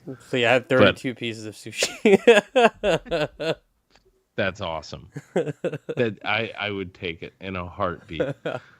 But no, like I guess that's the other sort of crazy thing about this whole series is how it stuck even when it went off the air, because they kept coming back quick, and it shifted. This is where I would get a little lost in the history of it, is when it would shift from network to network. But I guess that's just, them selling rights back and forth. Because eventually Hanna-Barbera just fucking gets bought out by Warner Brothers. And that just Right. becomes Cartoon Network and Boomerang. And then that's where the Flintstones lives for the most part. I'm shocked that like where it was streaming, because Yeah, this is what I was saying. I wanted to get fucking fuck Max so hard, man. That shit was my favorite streaming service. Like the fact they own all these properties and that none of it is on the fucking app. They have 3 seasons of the Flintstones. Yeah. Like while Yeah. everything else they own is, I mean, I love that streaming for free on Tubi, but it's like, why the fuck am I paying for your app when you're just putting everything on Tubi? You know? when you're ditching some of the greatest things on there for, and I hate to say it, a lot of times some subpar original programming. Yeah, for sure. Like I'm at a point to where we could lose Bill Maher's show and I wouldn't be upset about it, for like if you just get rid of that and then take that digital space and fill it with the Flintstones. But even like the live action movies, man, like I couldn't find that shit. Like, why is that not on Max? You guys fucking own these movies. Like, you own them. Those are your movies. So, and Max is starting to do a thing. Well, I guess they've been doing it for a while, but it's that old. And again, it's also an old model that I think sort of needs to die, because Netflix will do it. And I'm sure there's something about, what is it, like servers or storage or whatever it might be. But the way they rotate through things and what they choose to rotate out versus what they have access to it's mind-boggling. And it's like, I hate giving Disney any credit, but at least like if I get Disney Plus, like I know all these fucking Marvel shows I want to watch, not just the new ones, but just shit from like we watch Spider-Man and Friends, you know what I mean? Like all that shit's on there. They own all this shit, so they're just putting it on there. It's like, and it's all accessible on Disney Plus in its entirety for the most part. Yeah. The only thing they're not putting up is Song of the South. Yeah, But they got their own different censorship stuff, but at least they'll put their content on there. Like, it just blows my mind when I see shit that Max doesn't have, and I'm like, you guys fucking own this shit. Like, I don't get it. Or why it won't, like, I hate to see a thing that they have access to go away, other than maybe for the reason that the licensing agreement is up. But they'll rotate out shit after a month, 2 months, I guess I don't get what their licensing is either, because it's like their streaming. Like Disney doesn't have a licensing agreement on these shows. Maybe because they own their stuff. Yeah, so it's like doesn't Warner Brothers own this shit? Like, you know, it's like, what the fuck are they doing? I think they're just running out of money, so they're just like, you know, selling shit off and stuff like that. You know, like when the fact that Amazon's making a Batman animated show that Max fucking got rid of. Also, you know what I'm saying? It's like, this shit is just insane to me. It's like, what are you guys doing? So, and that's another thing too, right? Like as far as all of that goes, you start to look at what they have access to, what they don't, what you could separate out into yet another streamer. And I know this is a business idea, so Max, you should pay me. Because it's one more way to splinter your audience and charge people more money. But like, there's a part of me that would cancel another service if I had a spot that was like, I hate to put it this way, but like a Cartoon Network. Yeah. A space that was just cartoons. Like, well, that's what Max was when they started. They had like the Boomerang section, and they had like the Cartoon Network section. And they just ripped all that shit away for some reason. They just took it all away. I couldn't even watch Dexter when I wanted to anymore because they just fucking took it off the app. Yep. And that's the thing. So if there was a spot that was just like an archive of all of this, it would be better, because I know that, you know, other groups own other cartoons, other companies won't release their rights to certain things, blah, blah, blah. I get all the business end of it.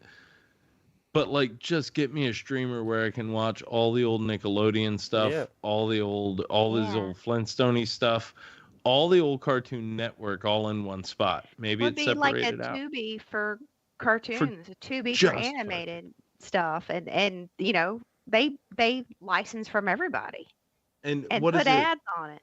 Who cares? What is it? Mill Creek Entertainment used to buy up the rights to a bunch of like 1 to 4 season sitcom shows. Mill Creek Entertainment, I and can they think of the of the logo right now, logo. right? Yeah. The little wheel spinning, Mhm. the whole nine. That's where I got the first 3 seasons of Grounded for Life, because nobody else was selling. Oh, Chris Elliott, No, right? no, No. you're thinking Get a Life. Dude from Blade. Uh, Yes, what's his Donald name? Logue. Donald Logue. Logue. My Yeah. bad. No, you're all good. You were thinking Get a Life. I was. Yeah, very close. But Mill Creek, I think, also put that out. Donald Logue, who is the great Irish comedian. I love him. Yes. He's the guy Donald from the Logue- Boondock Saints too. I believe he's in Boondock Saints. Yes. Is he the old guy too in that movie? He had a, how do they refer to it? A moment. Yeah, because he's He the had a old guy in moment, Blade, right? for sure. That's what you're talking about. Yeah. Yep. He's in Blade. Just Like Heaven, The Terriers, Grounded for Life. What What's else? the Terriers? I don't know. Oh, that okay. guy, There's more Donald the Logue. ginger hair dude you're talking about. Yeah. That guy. Yeah, Terriers. That was an FX show. I think it lasted like a season, but it's pretty good. He's like a private eye, but it has this like FX like weird way where it's like kind of funny but pretty dark kind of show. Yeah. It's pretty great. I need to look into that. He was also on Gotham for a little bit, too. Yeah, he was Bullock, I think. There you go. But anyway, all of that, Grounded for Life. Also a weird sort of Flintstones take, if you think about it, right? I guess so. Yeah, I used to watch that show a His lot. wife. What, you know, in real his life? wife on that show.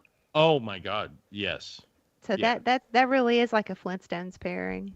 Mhm.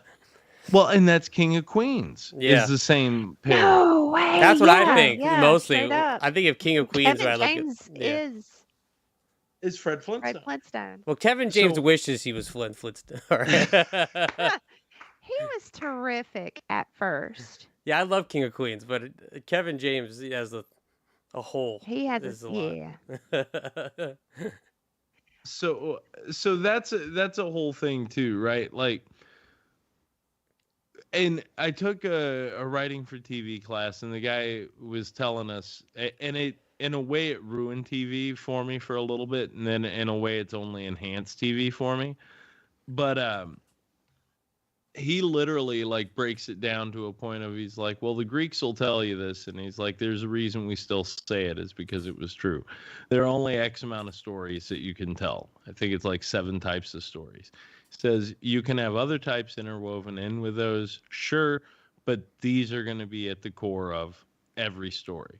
And he goes, and then there's something like, I think it's only like 10 or 12 archetypes that you can find across everything too, as far as like written word, entertainment, all of that. And like one of the major archetypes that's been around since people have been performing has been the oafish husband and the ball breaking wife. Yeah. It really is. It really Yeah, is. for sure.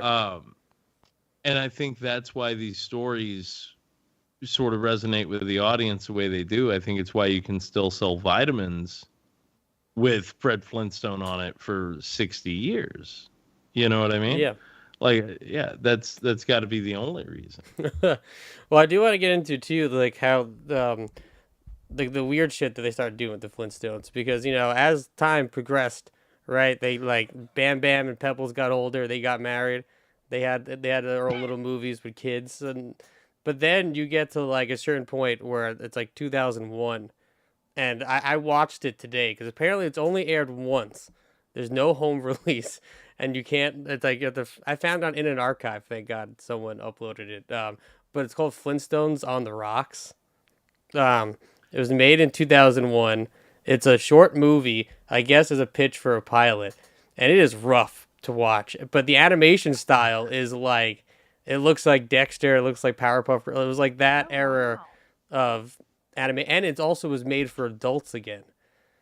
Is it on the rocks, meaning like it's alcohol Well, related, no, or is it on they the rocks like it's the Stone Age? they're both, but it means on the rocks because Wilma and Fred's Their marriage. marriage is on the rocks. Their right? marriage is on the rocks. Like it opens up with Wow. them talking to like a couple therapist, and it's like them going back and forth. Fred's angry at whatever, and Wilma's trying to like talk to the person and all this other kind of crap. And they eventually plan a trip to Acapulco. too. That's gonna be like their big vacation somewhere. But it's super weird.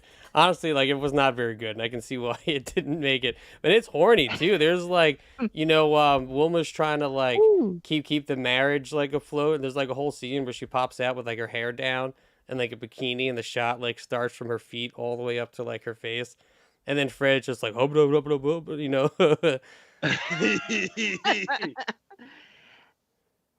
Also, one of my favorite gags in all of cartoondom is the completely flummoxed dummy. You know what I mean? Yeah. The whole stuttering hamina. Yeah. I The love it. weirdest thing that I came up with in my research that I could not find to watch, that I need to find to watch, like it's my life's mission right now, is when Marvel owned the rights for some reason. Right, they did a to the crossover Flintstones with like the at thing, some point. right?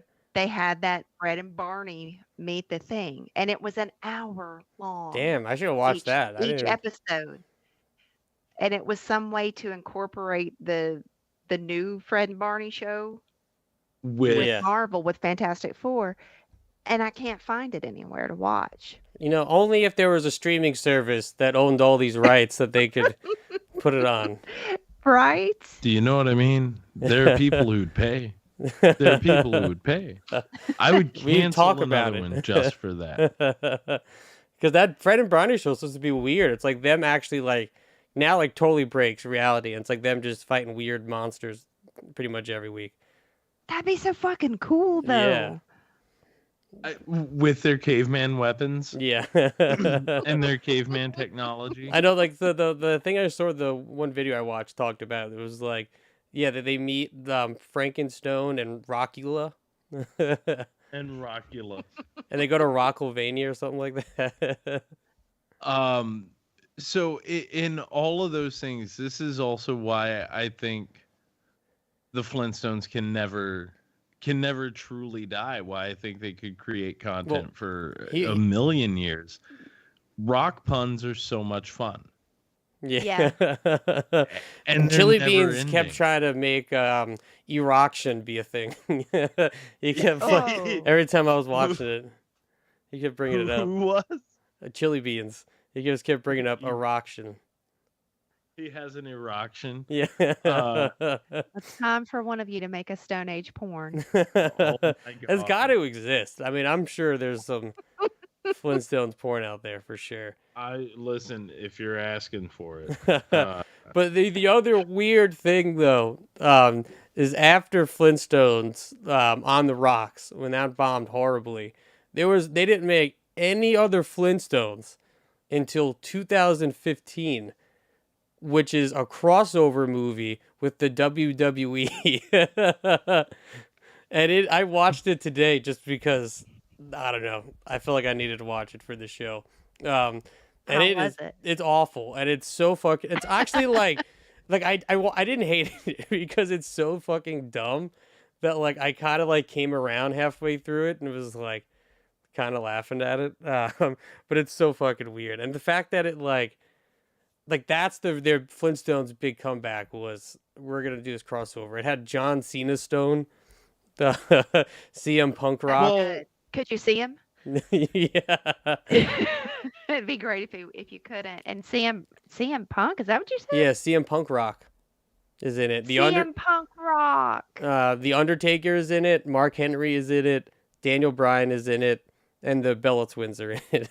And Vince is in it. Vince has like a small part in it too. Oh my God. So with that though, it does make sense though that they went there with the WWE. Well, so do you remember when we because watched? they did Scooby Doo? Yeah, remember when we watched? That's Hanna-Barbera. Yeah, remember when we watched the Scooby Doo thing like a year or two ago. That was like the same deal Yeah. they had. They had like a deal where they were gonna make these. There's 3 movies. I forget what the third one is, but it was gonna be a whole. Oh, here it is. The XX. See, I knew it existed. I knew they Yeah. had to. There's no way there's no Flintstones porn. It's impossible. But It is absolutely impossible that doesn't exist. yeah. You're crazy. But this, like, it's just, I don't know. And the worst part about the WWE movie, though, was that they changed Barney's voice.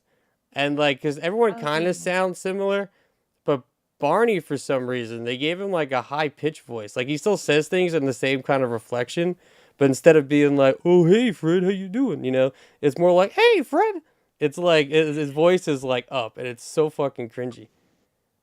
Well, Barney went through a couple of voice shifts too in sort of the main series, because he starts off a little more sort of in around here, and then eventually gets down to that sort of hey boo boo register. Yeah. You know what I mean? Which I also Like, didn't he know really- Barney was voiced by Mel Blanc.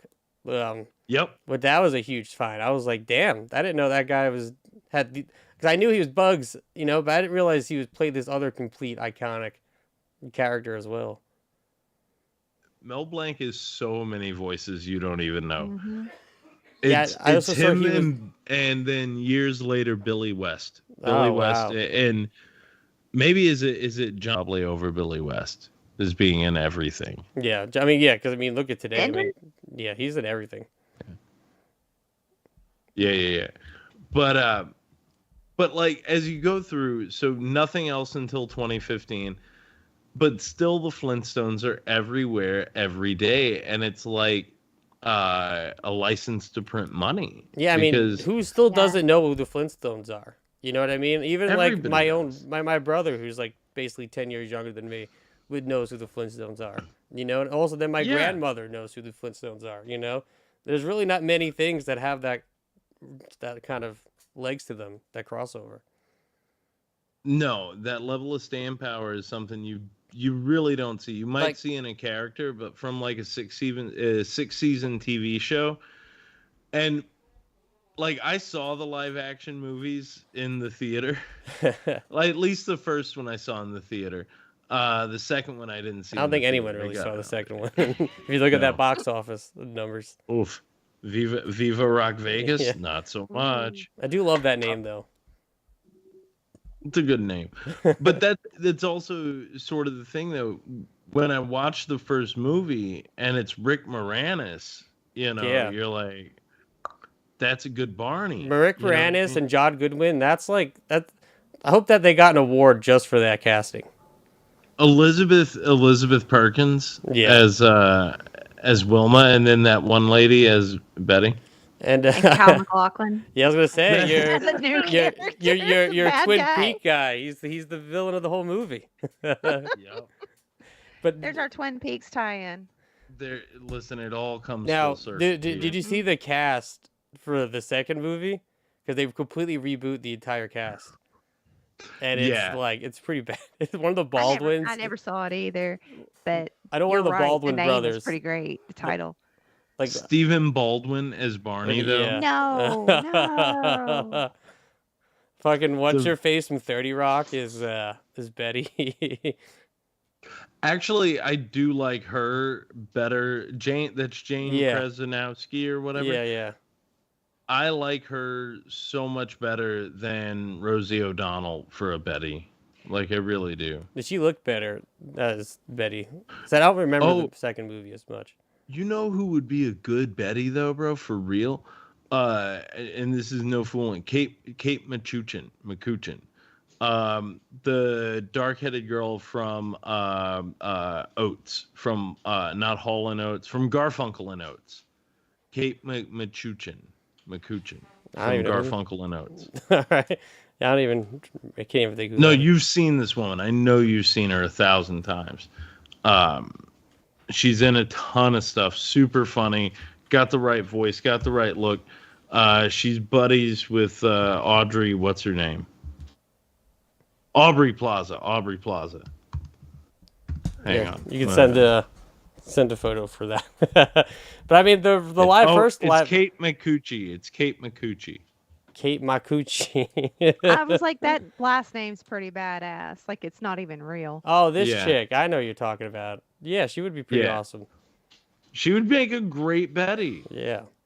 No, she would be pretty good. But I mean, like, even today, man, you can take fucking John Goodman and Rick Moranis, and they would still be the best Fred and Barney. Oh, hands down, Amen. yeah. I mean, well, I'm trying to think, like, if you had to cast it, who would be in John Goodman and Barney? Rick Moranis are unavailable. Like, who's who? All right, Fred would be well, what's his face from also from Righteous Gemstones. Why am I blanking on his name? Fucking Kenny Powers? yeah, Kenny Powers.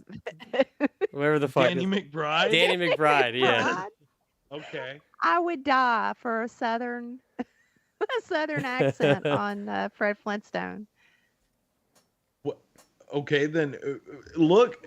Do you know what? Do you just want to recast the Flintstones with the Righteous Gemstones? With Bec- rough house actors. Yeah. Yeah. Because in all honesty, Adam Devine would make a great Barney. He would make a great Wow. Barney. Yeah. But I would say though I would put Emma Stone as Wilma. Ooh, that's a good Wilma, bro. Yeah. That's a really good Wilma. Would Judy Wow. Gemstone be Betty? Oh, If it's like Judy playing Betty is hilarious to me. Like not the actor, the actual actor, but like the character of Judy playing Yeah. oh, Judy playing Betty. That'd be Betty. fucking hilarious.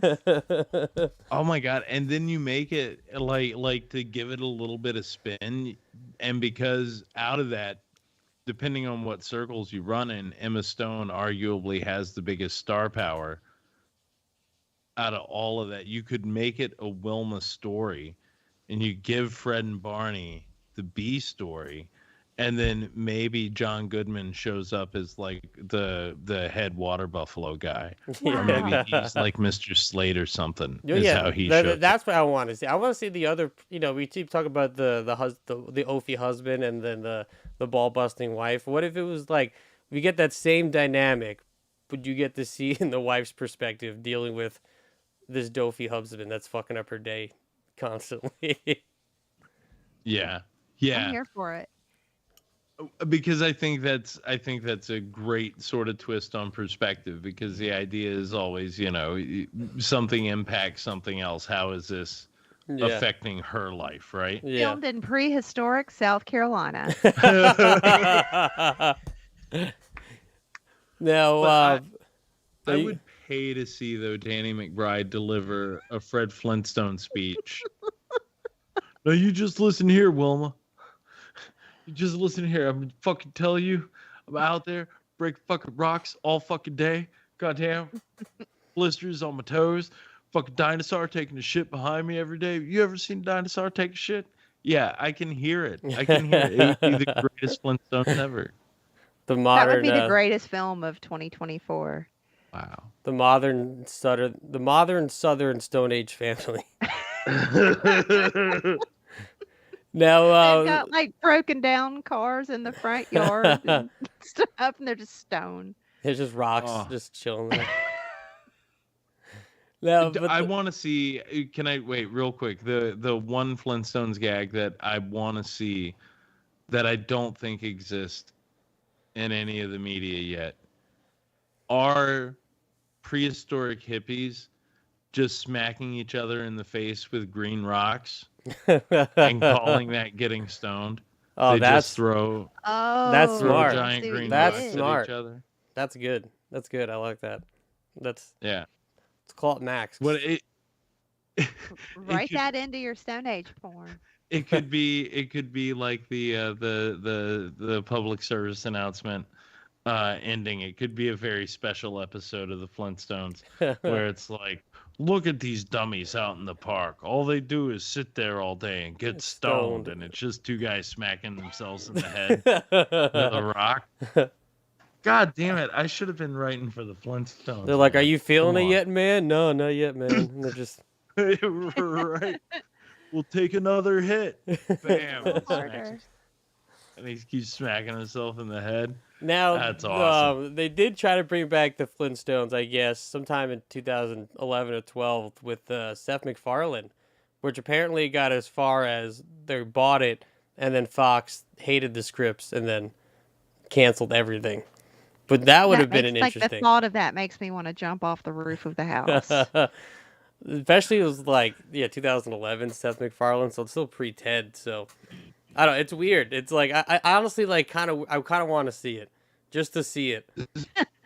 So, but this is at a time too when Seth MacFarlane on Fox owns he was Sunday the king. night. Yeah, because I think at this Yeah. point the Cleveland show was out already. Yeah. So that's This like he was had 3 everything. shows already fucking ready to go. So that's probably why they're like, here, take this 4th show. But it's also probably why, when I remember this video was telling me, was that he had dropped out. Well, they said partially because he was so busy and then the script sucked. So probably the script just sucked and they didn't want to make it. Well, but they also go back to if you go back to Seth MacFarlane's history, he got his start at Hanna-Barbera. Yeah, that's true. That's right. He worked Yeah. and he did Johnny Barville too. Yeah. So it makes sense that they might want to. We're gonna bring your babies on home, Seth. You know And what also, I mean? We're gonna take Seth, you back to if you Mom look and at Dad. Family Guy, Family Guy is kind of ripping off what The Simpsons were doing, but a lot of Family Guy also was the Flintstones. You know, he's clearly was a fan of that kind of dynamic. I think, and again, that's why I say it is a perfect family sitcom, just simply because, beat for beat, what The Simpsons have done, beat for beat, what Married with Children did, and on down the line. I mean, even the Bunkers, what is it, Archie Bunker, even those guys, it's the same thing. It's all it's just a grumpy Gus old dude who is scheming to not have to work anymore. He's tired of life as it is, and he wants to change, but he still does everything that he's always done because that's how you get through it. Sometimes crazy stuff happens. Now, the other things I found was that after they made the WWE movie, the only other Flintstones thing that was made was another kids show that came out, I think, in 2020, called I think it's like Yo Dabba Dabba Dinosaurs, and it was just about Pebbles and Bam Bam with Dino. I think they just went like on a weird adventure. So it's pretty recent, but you can't watch it because Max took it off the service after they aired it. So it's a recent show that they also decided to take off their service. And now the last thing I found was apparently, so this is the article I have right here from March 10th, 2023. Elizabeth Banks and her production company are making an animated series called Bedrock with Stephen Root as Fred, which is pretty great. And who's playing Wilma? Oh, and Amy Sedaris as Wilma, which is pretty good casting. What? But this was also posted March 10th, 2023, which I don't know. I haven't heard shit about it since, so who knows if that's ever going to get made. All I'm going to say is this. Amy Sedaris is like a national treasure. Yeah. Like, I Agreed. love Amy Sedaris. Especially her and Stephen Root, which I don't know if you guys recognize that name. Oh, please, yes. Yeah, as I'm saying. So, like, those two together, that's a good combo, man. Like, that's pretty great. And if it ever gets made, who knows where they're at? Because this is posted a year ago now. Yeah. So I haven't heard anything about it since. But Stephen Root, though, as a Fred, Stephen Root's one of those actors that he is aged like fine wine as far as his craft goes. That guy, you can see some people who just checked out, everything he does, seems effortless. And I always knew him. I always remembered him as the dude from Dodgeball with the weird glasses, right? And he's always been this funny actor. But then I see him in fucking Barry as this Barry's old. I don't know if you guys have watched Barry, but but he plays like Barry's like kind of chaperone older guy, and he's like fucked up in the show. Like he's still kind of funny, but he has this weird, gross edge to him. It's just, it's beautiful. Are you see? I've got a cat fight going on in the background, and you've got the dogs. Well, there's a challenge with these dogs. The neighbors' dogs have been barking across the street. Oh. And it always makes Loretta bark. Come here, pretty. It always makes her bark, but it doesn't make Leroy is still chill. It's her. Loretta, treat. All right, well, we got to start closing out this show. Let me get her a Anyway. treat. But we also have an email. Yeah. If people want to check in at totally.toonular@gmail.com, they can also send us. Let me get her a treat, and I'll get you right back. While Ben's giving his treat here, Liz, what are you giving the show? What are your final thoughts on the Flintstones? For rating wise, and I have a hard time saying it out loud. Oh, really? You're going there? If we could go there. I really enjoy coming. Sorry, that was a lot louder Thank than you. I wanted that to be. But it's even in the lackluster episodes, it's worth watching all the way through. And this is something that sticks with all of us. We have such an age gap, and it's part of our both of our childhood. Yeah. Like We both took Flintstone vitamins, right. And we all ate Fruity Pebbles. Yeah. It transcends your age. It transcends everything. Like Flintstones is a show that anyone, even now, like even people that I know, they're like, I've never watched cartoon. Well, you can sit down and watch an episode of the Flintstones and be entertained. And I think it holds up so much better than most anything. In the realm of even just plain old sitcoms, outside of animation, it really holds up. Yeah, because I find sitcoms hard to rewatch a lot of the times. But yeah, this did not feel that way, honestly. So yeah, even as a sitcom, not even just as an animated show, as a sitcom, it still fucking kicks ass. Ben, Wonderful. what about you? What are your final thoughts? Yes. What are you giving it? What are you saying? I enjoy coming. This He is a said it. perfect show. I really Perfect enjoy show. coming. But to Liz's point, though, and I think this has to be sort of stressed, right? Is how well it does hold up. Now, there was one but they had these two doctor characters in the Blessed Event come out, and they're like, and then they go scooting off into another room, and I was like, I do not understand that reference. But everybody knows who like Cary Grant was, so everybody gets Gary Granite or whatever. Stoney Curtis.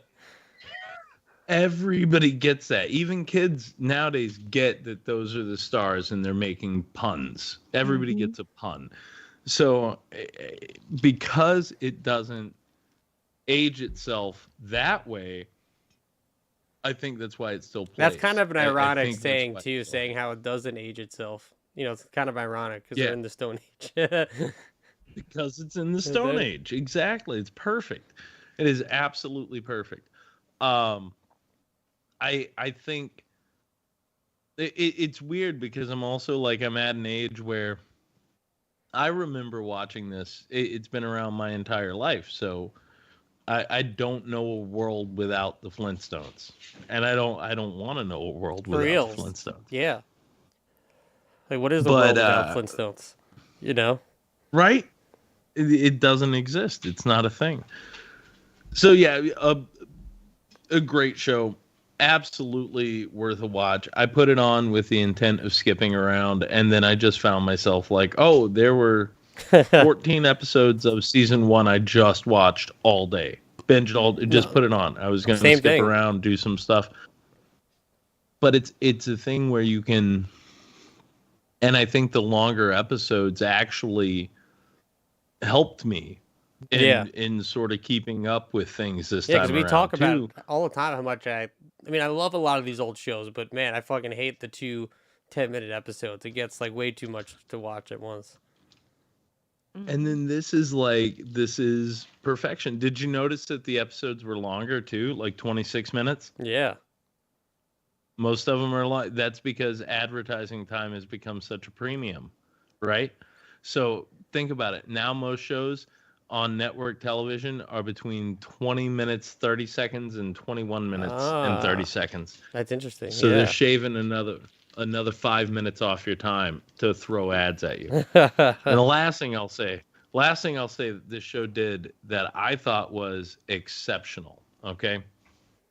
The last thing I thought it was great, because you don't see anybody do it, or not that I can think of.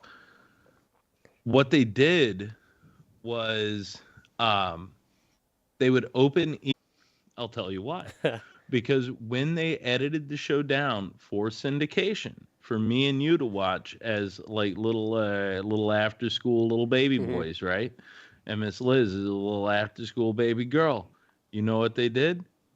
They cut it. They shaved the cold open first so they could add in more advertising for your G.I. Joes and your fucking little Miss Pissy Pants dolls. It always whatever. comes down to called. ads and money and merchandise. And we never knew it. That's some of the first stuff to go. Another tactic that they used to use, and like I love advertising for this reason, and I love the way they would trim shows, because at a certain point creators were like, well, you can't shave off any more of it because then you start to lose actual content and stories, whatever. If you noticed, and they did this a lot when we were kids, Liz, and I think it carried on, but during the closing credits, a lot of times you would see the screen shrink and they would pull up the opening credits to the next thing that was coming in. Yeah. And they would do that because what that does is give you another 30 minutes to a minute worth of advertising time in the next block. If you're sending a thing out at the same time you're bringing a thing in, and then you just shift on, you're saving all of that time. Yeah, they're shifty, man. They're smart. But it is kind of shifty. It's weird. Well, I'm going to give this show... I really enjoy coming. Also, I'm going to come hard watching the show.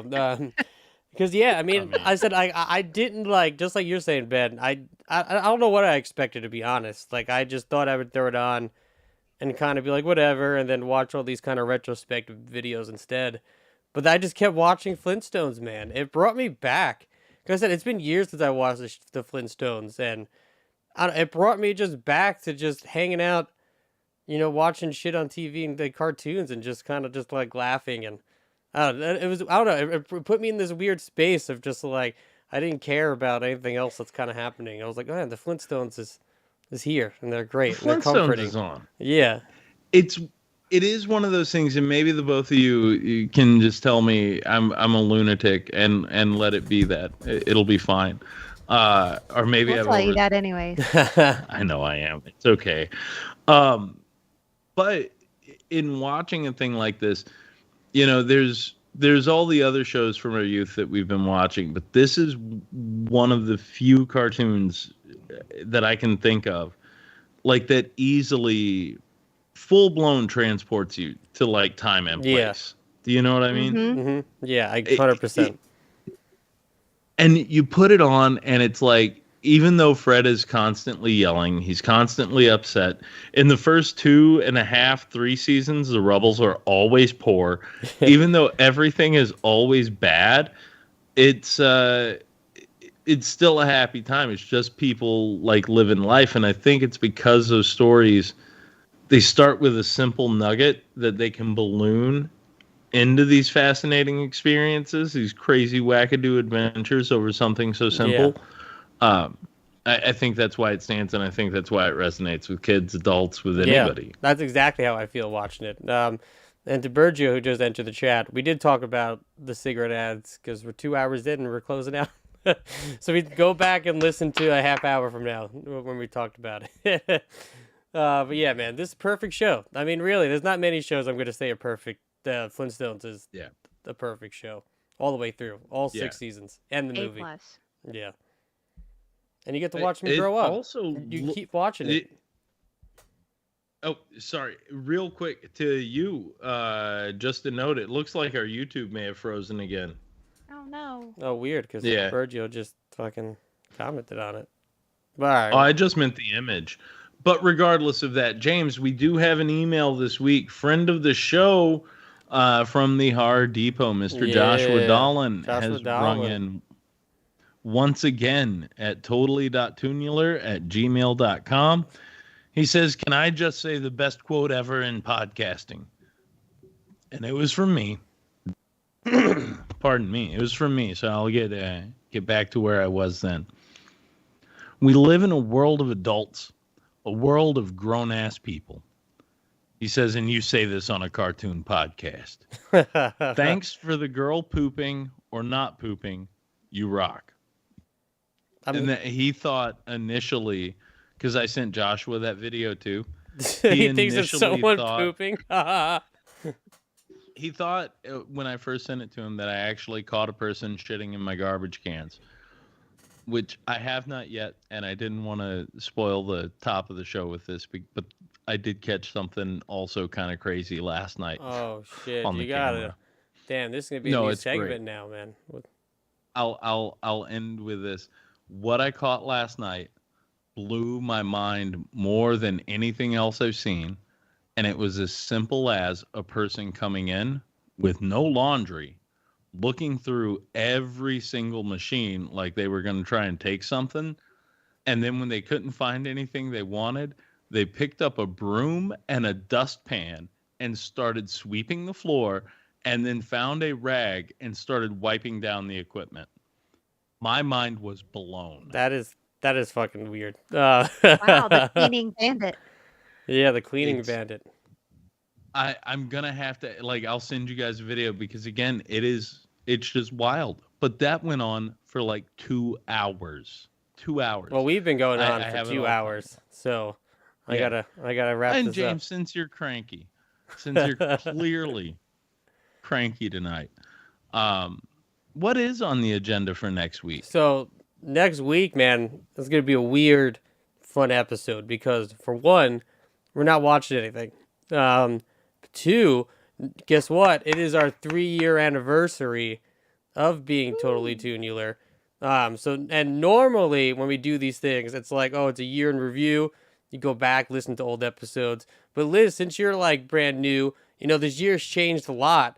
So it's like, instead of like really going back and listening to old episodes, I want to like just kind of create, for the first half of the show is going to be an open forum, where I want to just talk about more of the future of the show with people. I am going to plan to put up a number like we've done before so people can call into the show. They could recommend some cartoons. So it's kind of this big open forum. We can talk about shows we want to watch, what we want to do with this show, and have the people tell us what they want. Have you guys call, hang out with us. But then there's the second half of the show. Well, guess what? I'm bringing back a Stevie Lou guest, totally Toonie himself coming on. And we're going to do Totally Trivial number 2. And the winner of the trivia game will get to pick the following week. So it's going to be a fun episode. Fun episode next week. Oh, James, this is a terrible idea. You remember how trivia went last time? I still have the banana somewhere, so I'm ready to go. Well, did you win last? You won last time, so it'll get intense. I won last time. Yeah, Liz, these games get kind of intense. So, but your trivia. I'm competitive. I mean, Liz is the big player to have here. I mean, she knows her shit, so we'll see how it goes. It all depends on where Stevie goes with these questions. Like last time, he played, what I remember is like every music cue that he played, James got wrong. And then when Stevie told us what it was, James was like, I knew that. I knew that. And particularly with Harley Quinn, none of us got it. And Which then is when crazy. Stevie told us, James was like, I don't even have a point, and I should know that. It's the one I recommend to everybody. Brilliant. It's very true. No, it's going to be a party. I'm excited. All right. Well, till next week, folks. Let's get the hell out of here. All right. I hope you all had a gay old time on this week's Toonular. You guys, this is all Kyle's mom's fault. Shut up, Cartman. Kyle's mom is the one that started that damn club, and all because she's a big, fat, stupid bitch. Don't say it, Cartman. Well, don't do it, Cartman. Well, I'm warning you. Okay.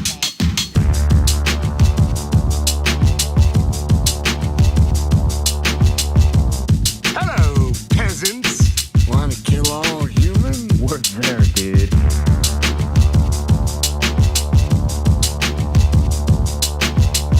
We'd like some money. Yes, money. Money is cool. Aren't you ashamed?